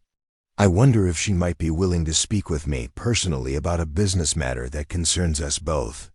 "She might," Emma replied thoughtfully, "but you'd have to ask her nicely. And you'd have to promise not to hurt anybody while you're visiting our town." The audacity of a 6-year-old girl demanding promises from one of the most feared criminals in the territory sent ripples of nervous tension through both sides of the confrontation. Thorne's men shifted restlessly in their saddles, hands drifting toward weapons as they waited for their leader's response to what could only be seen as an insult to his authority. But Thorne surprised everyone by laughing, a genuine sound of amusement rather than mockery. "Miss Emma, you have more courage than most grown men I've encountered." "Very well. I give you my word that no harm will come to anyone in this town, as long as our conversation remains civilized." He stood and addressed Sheriff Corbett directly. "Sheriff, I'd like to speak with the woman you know as Sarah Mitchell. In private, with just yourself and perhaps one other witness present. I believe we can resolve this matter without the dramatic confrontation everyone seems to be expecting." Corbett exchanged glances with Reverend Caldwell and Dr. Pierce, all three men struggling to understand this unexpected development. Thorne's reputation suggested a man who solved problems through violence and intimidation, not negotiation and diplomacy. "Colonel," Corbett said carefully, "Mrs. Mitchell has already been through considerable trauma because of the mistaken identity situation.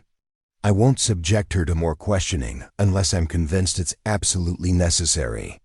"Sheriff, let me be very clear about something," Thorne replied, his voice taking on a harder edge. "Catherine Walsh stole $50,000 from my organization. That's more money than most people see in a lifetime, and I will recover it regardless of what obstacles stand in my way.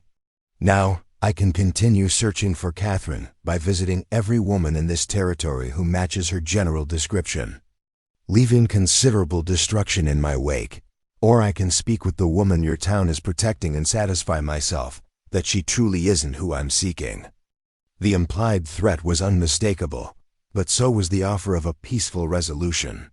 Henry Burke stepped forward from his position among the townspeople, his weathered face grim with recognition of the tactical situation they faced. "Sheriff, Colonel, Thorne doesn't make idle threats. If he says he'll tear apart every town between here and Mexico looking for Catherine Walsh, he means it. Maybe we should let Mrs. Mitchell decide for herself whether she's willing to meet with him." Reverend Caldwell nodded reluctantly. "I agree. But the meeting takes place in the church, with the entire town council present as witnesses. And Mrs. Mitchell has the right to end the conversation at any time." Thorne considered these conditions with the calculating patience of a professional negotiator.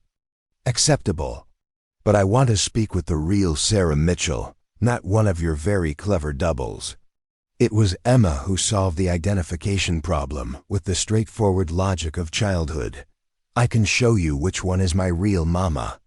She's the one who knows the song she used to sing to me when I was little, and the story about the brave rabbit who saved the forest." Within an hour, the most unusual negotiation in Millbrook's history was taking place in St. Matthew's Presbyterian Church. Sarah sat in the front pew with Emma beside her, while Colonel Thorne occupied the opposite side of the aisle. Sheriff Corbett, Reverend Caldwell, Dr. Pierce, and Henry Burke formed a protective semicircle behind Sarah, their weapons visible but not threatening.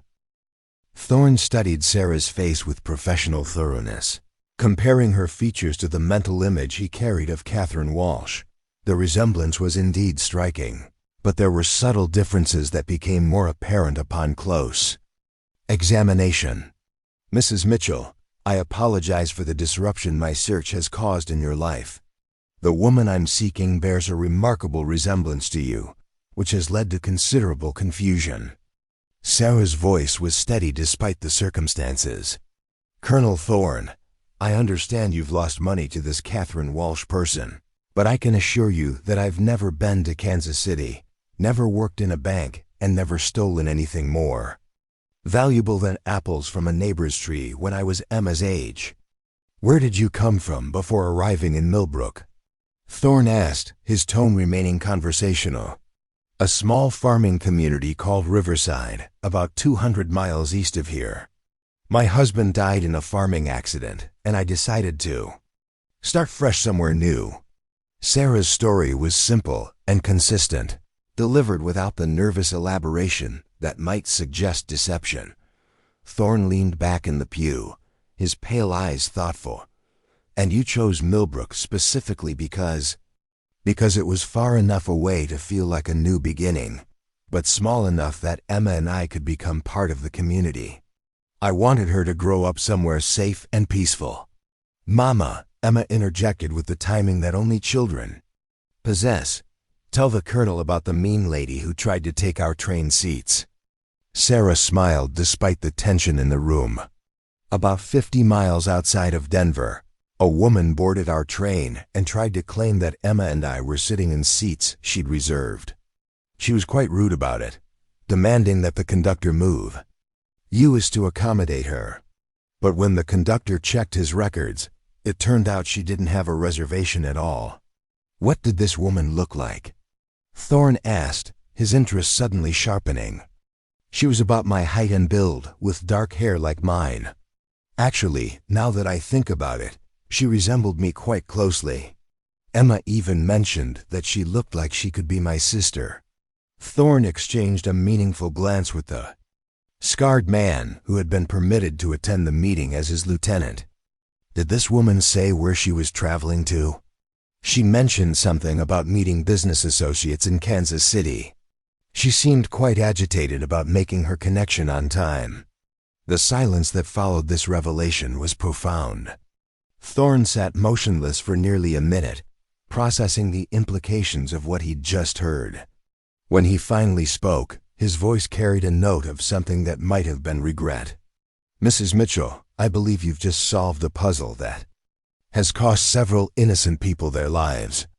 Catherine Walsh was indeed on that train, probably using you as inadvertent cover for her escape route. The description matches perfectly, and the timeline fits with when she disappeared from Kansas City." Reverend Caldwell leaned forward. "Are you saying that Mrs. Mitchell was in the presence of this criminal without knowing it?" I'm saying that Catherine Walsh was clever enough to use an innocent family as camouflage, probably planning to disappear while suspicion fell on Mrs. Mitchell. If anyone came looking, it's exactly the kind of ruthless manipulation she was known for. Sarah felt a chill of understanding. You mean she deliberately chose to sit near us because Emma and I looked like we could be her family? It's entirely possible. Catherine was known for thinking several moves ahead of her enemies. By traveling in the company of a woman and child who resembled her, she created the perfect misdirection. Sheriff Corbett had been listening to this exchange with growing comprehension. Colonel, if what you're saying is true, then Catherine Walsh has been using Mrs. Mitchell as an unwitting decoy from the very beginning. Every time someone came looking for her, they'd find Sarah instead. Thorne nodded grimly. Which explains why Marshal Brewster was so convinced he'd found the right woman. From a distance, especially with the general descriptions we had to work with, the mistake was understandable. Emma, who had been following the adult conversation with remarkable attention, suddenly spoke up. The mean train lady had a big bag. With her, she kept checking it like something important was inside. What kind of bag, sweetheart?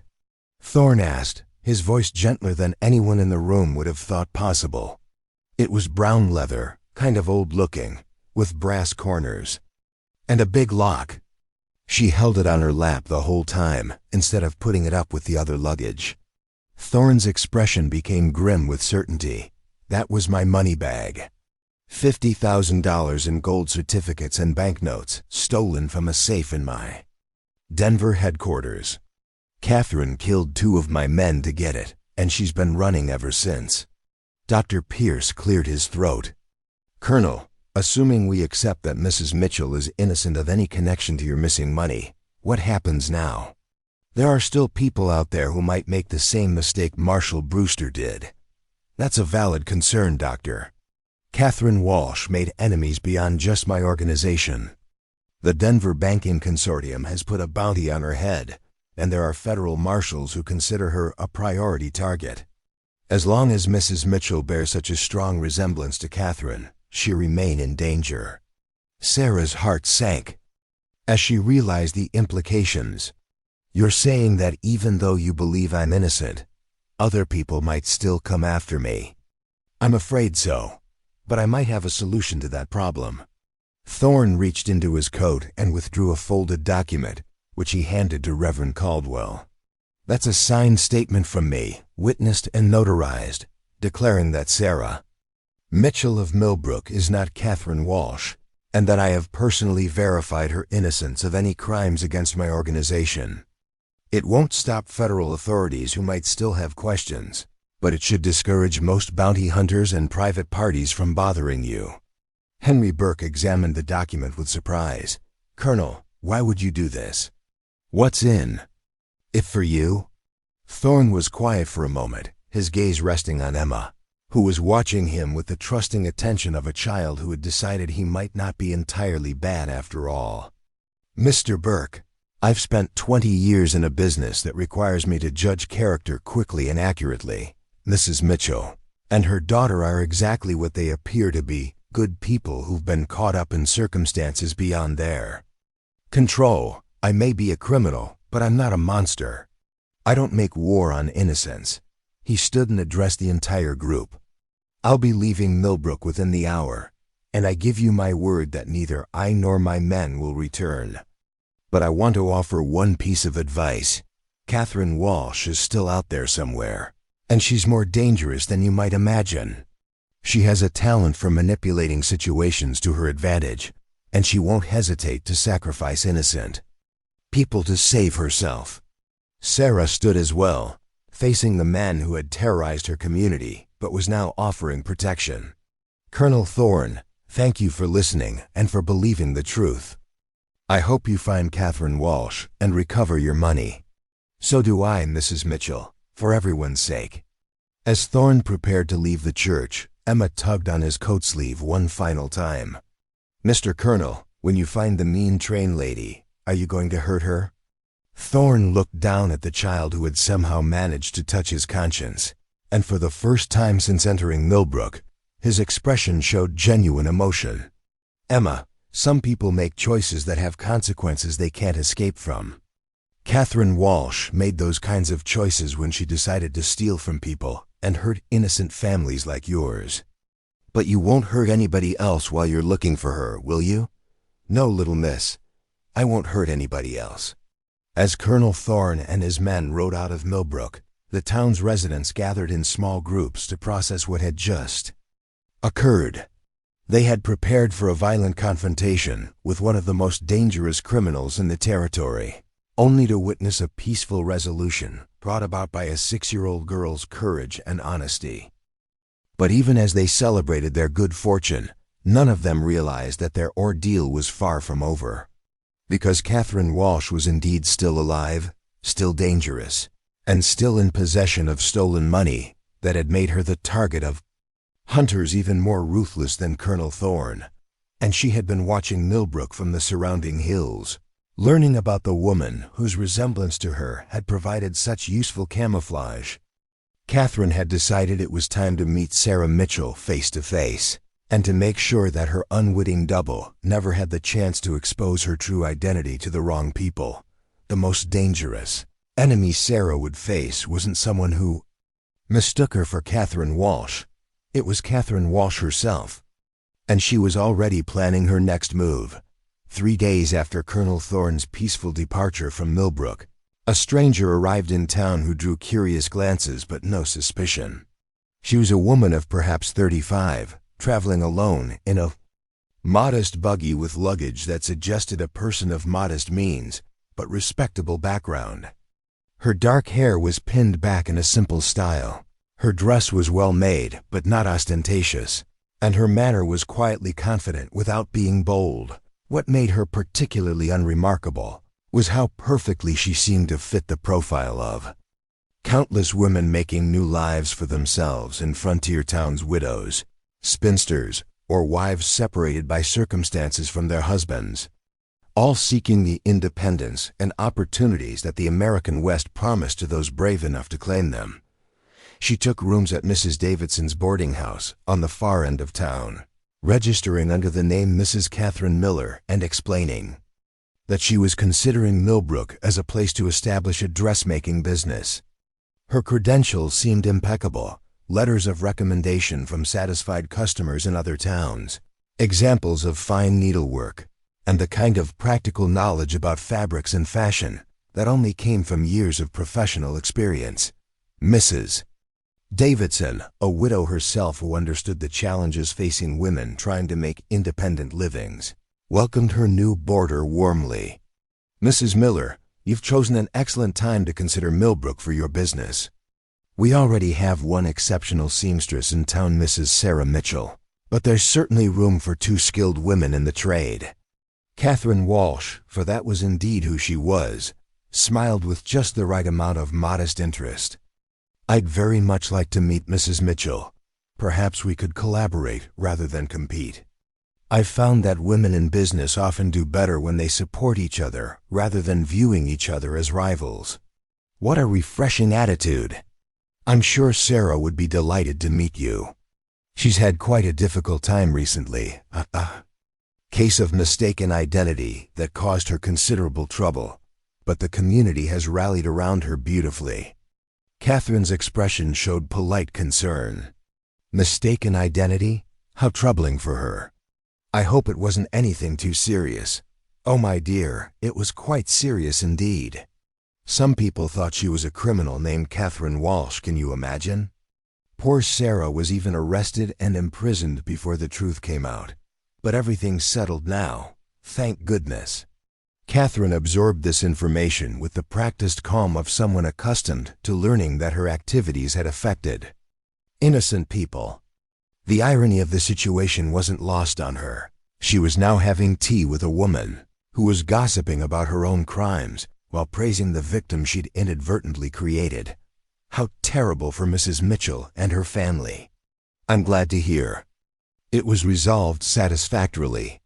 Yes, And you should have seen how the whole town came together to protect her when dangerous men came looking for this Catherine Walsh person. It really showed what kind of community we have here in Millbrook. This was exactly the kind of intelligence Catherine needed.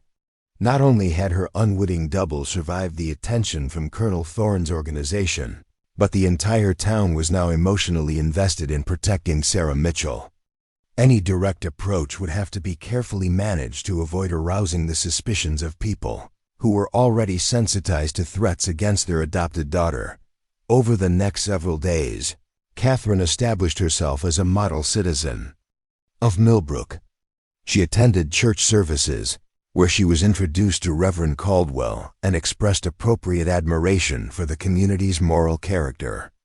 She visited local businesses, showing particular interest in Margaret Foster's General Store and Henry Burke's hardware establishment, gathering information about the town's layout and the relationships between its residents. Most importantly, she positioned herself to observe Sarah Mitchell from a distance, studying the woman whose resemblance to her had created such useful confusion. Catherine was struck by how much they truly did look alike, not just in general features, but in subtle details of posture and gesture that made the resemblance almost uncanny. She watched Sarah walking Emma to school each morning, noting the protective way the mother kept her daughter close and the respectful greetings they received from other townspeople. She observed Sarah's interactions with customers who came to commission sewing work, admiring despite herself the quiet dignity with which Sarah conducted her business. But Catherine also noticed things that others missed, the way Sarah's eyes still held traces of the fear she'd experienced during her false imprisonment, the protective tension in her shoulders when strangers approached, the careful routes she chose when moving through town that always kept her within sight of potential allies. These observations confirmed Catherine's assessment that Sarah Mitchell posed a genuine threat to her long-term safety. The woman had survived scrutiny from federal marshals, local law enforcement, and Colonel Thorne's organization, emerging with her identity firmly established and documented. If Catherine's true identity were ever discovered, Sarah Mitchell would be the perfect witness to prove that the real Catherine Walsh had been in the area. Using her as cover, the solution was obvious, though it would require careful execution. Catherine needed to eliminate Sarah Mitchell in a way that wouldn't arouse suspicion or create martyrs out of her and her daughter. The best approach would be to engineer a situation where Sarah's death appeared to be either an accident or the result of her own poor judgment. Catherine's opportunity came when she learned about the town's weekly quilting circle, which met at different homes on a rotating basis. The next meeting was scheduled for Sarah's house, providing the perfect pretext for Catherine to visit her target's home and assess the tactical possibilities. She approached Sarah after church on Sunday, introducing herself with the warm friendliness of one professional woman meeting another. "Mrs. Mitchell, I'm Catherine Miller. I've recently arrived in Millbrook with hopes of establishing a dressmaking business. Mrs. Davidson suggested I introduce myself, thinking we might be able to support each other rather than compete." Sarah's response was everything Catherine could have hoped for, genuinely welcoming, with no trace of suspicion or recognition. "Mrs. Miller, how wonderful. I'd love to meet with you and discuss the possibilities. Are you familiar with quilting? We have a circle that meets weekly, and you'd be very welcome to join us. I'd be delighted. I've done some quilting work, though I'm certainly not an expert. Experience isn't necessary, just enthusiasm and a willingness to learn. We're meeting at my house this Thursday evening. Would 7 o'clock be convenient for you?" Catherine accepted the invitation with appropriate gratitude, inwardly marveling at how easily Sarah was providing access to exactly what she needed. Thursday evening would give her the chance to study Sarah's house, identify potential vulnerabilities, and begin planning the accident that would eliminate her most dangerous liability. Thursday arrived with an early winter storm brewing on the horizon, dark clouds gathering in the west, and a sharp wind that promised snow before morning.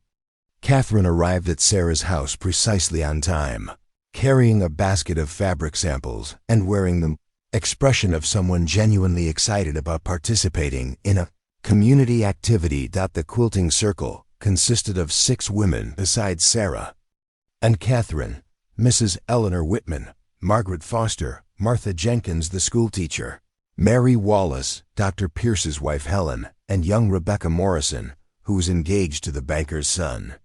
They welcomed Catherine warmly, drawing her into their circle around the large quilting frame that dominated Sarah's main room. As they worked, Catherine listened to the flow of conversation, learning about the relationships and dynamics that bound this group together. She heard about children's accomplishments, husbands' business concerns, and community projects that revealed the tight-knit nature of Millbrook society. More importantly, she observed how Sarah had clearly become a cherished member of this group, someone whose welfare mattered deeply to all present. "Sarah, dear," Mrs. Whitman said as she worked on a particularly intricate corner pattern, "I hope you know how proud we all are of the courage you showed during your recent troubles. Not everyone could have maintained such grace under such difficult circumstances." Sarah's cheeks colored slightly. "I had wonderful support from all of you. I don't think I could have survived without knowing that people like you believed in my innocence." Martha Jenkins nodded emphatically. "That little Emma of yours showed remarkable bravery, too. Standing up to Colonel Thorne the way she did, I've never seen anything like it." Catherine's attention sharpened at this reference to her former partners. "Visit to Millbrook.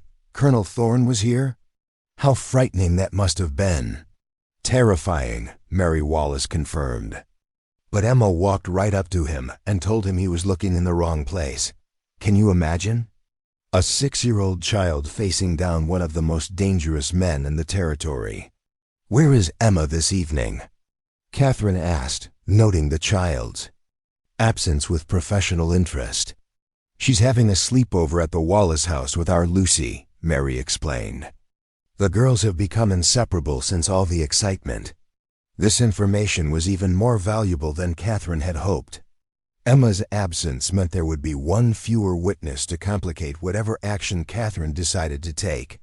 It also suggested that Sarah would be alone in the house after the quilting circle ended, providing an ideal opportunity for a private conversation that could lead to a tragic accident.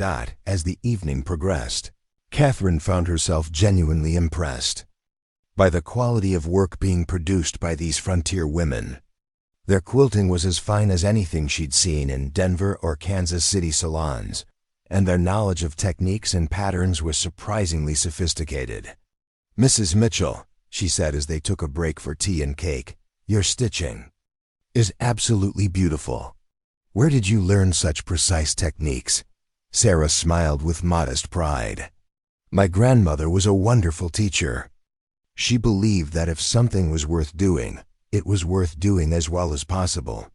I've tried to pass that philosophy on to Emma. You mentioned that Emma is staying with friends tonight. That must give you a bit of a peaceful evening." "Yes, though I confess I worry when she's not here. After everything we've been through, I find myself being perhaps a bit overprotective." Catherine nodded with apparent sympathy. "Perfectly understandable. A mother's instincts are usually right about such things." The quilting circle concluded around 9 o'clock, with the women carefully folding their work and gathering their supplies.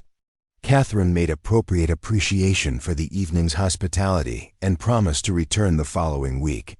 But as the others departed into the increasingly stormy night, she lingered, ostensibly to help Sarah clean up, but actually to position herself for the private conversation she'd been planning. "Mrs. Mitchell, I wonder if I might stay a few more minutes? I have some questions about establishing myself in Millbrook's business community, and I'd value your insights." Sarah was happy to oblige, bustling about to put away quilting supplies, while Catherine studied the layout of the house with new interest. The main room was spacious but filled with furniture that could impede movement. The kitchen was separated by a doorway that could be closed. Most importantly, The house was isolated enough that screams wouldn't necessarily attract immediate attention, especially with the storm wind beginning to howl outside. "Mrs. Miller, would you like more tea?" I was about to make myself a cup before retiring. "That would be lovely, thank you." As Sarah moved into the kitchen to prepare the tea, Catherine rose from her chair and quietly examined the main room more thoroughly. The front door had a simple latch that could be secured from inside. The windows were the old-fashioned type that would be difficult to open quickly. The fireplace contained a good fire that would burn for hours, eliminating evidence of anything that might be placed in the flames. She was interrupted in these observations by Sarah's return with a tea service, her face reflecting the kind of genuine hospitality that Catherine had learned to exploit in her criminal career. "Now then, what specific questions did you have about business prospects in Millbrook?" Catherine accepted her teacup and settled back into her chair, studying Sarah's face as she prepared to reveal her true identity. "Actually, Mrs. Mitchell, I have a different sort of question entirely. I'm curious about your experiences with mistaken identity." Sarah's expression grew cautious. "I'm not sure what you mean." "I think you do. You see, I've been very interested in learning about the woman everyone thought you were. This Catherine Walsh person who caused you so much trouble." The teacup rattled slightly in Sarah's hands as she set it down, her instincts finally recognizing the danger she was in. "Mrs. Miller, I think perhaps you should leave now. The storm is getting worse, and, I don't think I'll be leaving just yet, Sarah. You see, I've traveled a very long way to meet you, and I think it's time you learned the truth about Catherine Walsh." Catherine stood gracefully, her entire demeanor shifting from friendly neighbor to something far more dangerous. "My name isn't Catherine Miller, Sarah.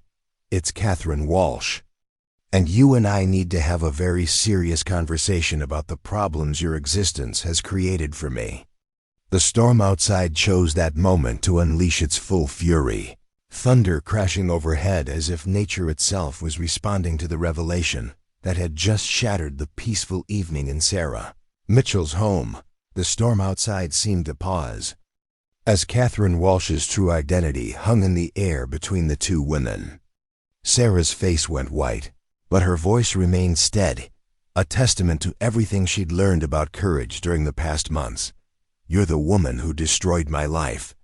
Catherine smiled, but there was no warmth in it. "Actually, Sarah, you destroyed mine first. Do you have any idea what it's like to have every bounty hunter and federal marshal in 3 territories hunting someone who looks exactly like you? I've had to kill 4 men just to stay alive because they mistook me for you. That's insane. I never get anything to you. Your very existence is a threat to me. Every day you live as Sarah Mitchell, with documented proof of your identity and witnesses to your character. You make it easier for someone to prove that I'm the real Catherine Walsh." Catherine moved closer, her hand resting on something metallic in her coat pocket. "I came here tonight to solve that problem permanently." Sarah's mind raced through her options. Emma was safe at the Wallace house, but Sarah herself was trapped with a woman who had already murdered multiple people to protect her secret. The storm outside would mask any sounds, and her nearest neighbors were too far away to hear screams. "Catherine, killing me won't solve your problems. Colonel Thorne has already cleared my name officially. The federal authorities know the truth about who I am, but they don't know where I am. And once you're gone, I can step right into the life you've built here. I've been watching you for days, Sarah. I know your routines, your friends, your business relationships. With a few changes to my appearance and mannerisms, I could become the new Sarah Mitchell. Everyone would assume you'd moved away to start fresh somewhere else." The audacity of the plan struck Sarah like a physical blow. Catherine intended to literally steal her identity, her community, even her relationship with Emma. "What about my daughter? You can't seriously think, oh, Emma will adjust. Children are remarkably adaptable, especially when they have no other choice. She'll come to accept me as her new mother. particularly after I explained that her old mother abandoned her. Sarah's protective instincts flared with dangerous intensity. You will not touch my daughter. I won't have to. Once you're gone, and I've established myself as the grieving widow Sarah Mitchell, Emma will naturally turn to me for comfort. It's perfect. Really, I get a ready-made identity complete with community standing and a child to provide emotional camouflage. Catherine pulled a small pistol from her coat, its nickel plating gleaming in the firelight. I'm sorry it has to end this way, Sarah. If you'd stayed in whatever hole you crawled out of, none of this would have been necessary. But Catherine had made the same mistake that every criminal who'd targeted Sarah had made. She'd underestimated both Sarah's resourcefulness and the depth of Millbrook's commitment to protecting their own. The front door burst open with explosive force, admitting a gust of storm wind and three figures who'd been watching the house since the quilting circle ended. Henry Burke led the way, his rifle trained on Catherine, followed by Sheriff Corbett and Dr. Pierce, both armed and ready for trouble. Drop the weapon, Catherine Walsh, Burke commanded, his voice carrying the authority of a man who'd faced down armed enemies before. You're surrounded, and there's nowhere to run. Catherine's face twisted with fury as she realized her perfect plan had been anticipated. How did you know? It was Dr. Pierce who answered, his medical training evident in how quickly he'd assessed the threat. Because we've learned to be very protective of our neighbors. When a stranger shows unusual interest in Sarah Mitchell, we pay attention. Sheriff Corbett stepped forward, his own weapon steady. We've been watching you since you arrived, Mrs. Miller. Or should I say, Mrs. Walsh? Your story about being a dressmaker was convincing, but you made one critical mistake. What mistake? You knew too much about Sarah's recent troubles for someone who just arrived in town. Mrs. Davidson mentioned that you asked very specific questions about the mistaken identity situation before she'd told you any details. Catherine's eyes darted between the three men, calculating her chances of fighting her way out.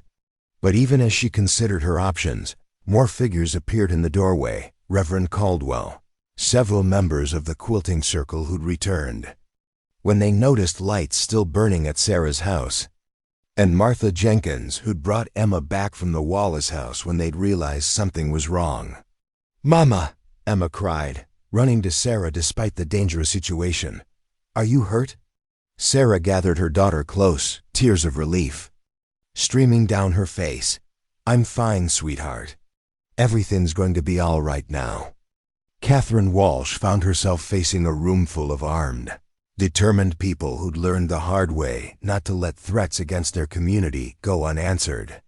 Her perfect plan had been undone by the very thing she'd tried to exploit, the bonds of trust and protection that held Millbrook together. You people don't understand, she said desperately. I have $50,000 hidden where you'll never find it.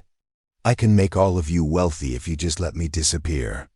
Henry Burke's laugh was harsh. Lady, you've got nothing we want. We've already got everything that matters, friends, family, and neighbors we can count on. Sheriff Corbett stepped forward with handcuffs that gleamed with bitter irony. Catherine Walsh, you're under arrest for bank robbery, murder, conspiracy, and attempted murder. You have the right to remain silent. As the cuffs clicked around Catherine's wrists, she looked at Sarah with undisguised hatred. This isn't over. There are others who know about you, others who'll come looking. Let them come, Sarah replied quietly. We'll be ready.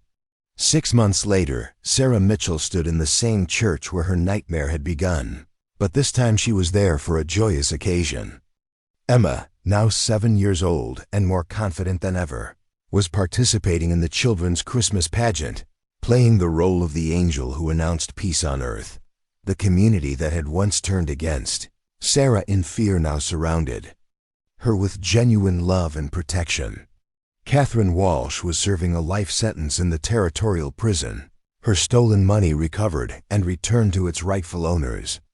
Colonel Thorne had kept his word about leaving them alone, and the official documentation of Sarah's innocence had discouraged other bounty hunters from bothering them. As Reverend Caldwell delivered his Christmas sermon about redemption and second chances. Sarah reflected on everything that had brought her to this moment. She'd come to Millbrook seeking safety and found something far more valuable, a community that had learned to look beyond appearances and suspicions, to see the truth about their neighbors. Jake Harrison sat in the back pew, having returned to Millbrook to testify at Catherine Walsh's trial, and decided to stay for the holidays. He caught Sarah's eye and nodded respectfully, the gesture of one survivor acknowledging another. After the service, as the congregation gathered for Christmas dinner in the church social hall, Emma tugged on her mother's skirt with characteristic directness. "Mama, are you happy we came to Millbrook?" Sarah looked around at the faces of people who'd become more than neighbors. They'd become family. Mrs. Whitman was teaching other children the same game she taught Emma. Henry Burke was carving turkey with the same precision he brought to his woodworking. Sheriff Corbett was telling stories that made everyone laugh, his confidence transformed by the lessons Jake had taught him. "Yes, sweetheart," Sarah said, pulling Emma close. "I'm very happy we came to Millbrook. This is exactly where we belong." Outside, fresh snow was beginning to fall, covering the town in pristine white that seemed to promise new beginnings for everyone willing to embrace them. The bells of St. Matthew's Presbyterian Church rang out across the peaceful valley, their sound carrying the message of hope that reached far beyond the borders of one small frontier town. In the end, Sarah Mitchell had found more than safety. In Millbrook, she'd found home. And sometimes, that makes all the difference in the world. Up next, you've got 2 more standout stories right on your screen. If this one hits the mark, you won't want to pass these up. Just click and check them out. And don't forget to subscribe and turn on the notification bell so you don't miss any upload from us.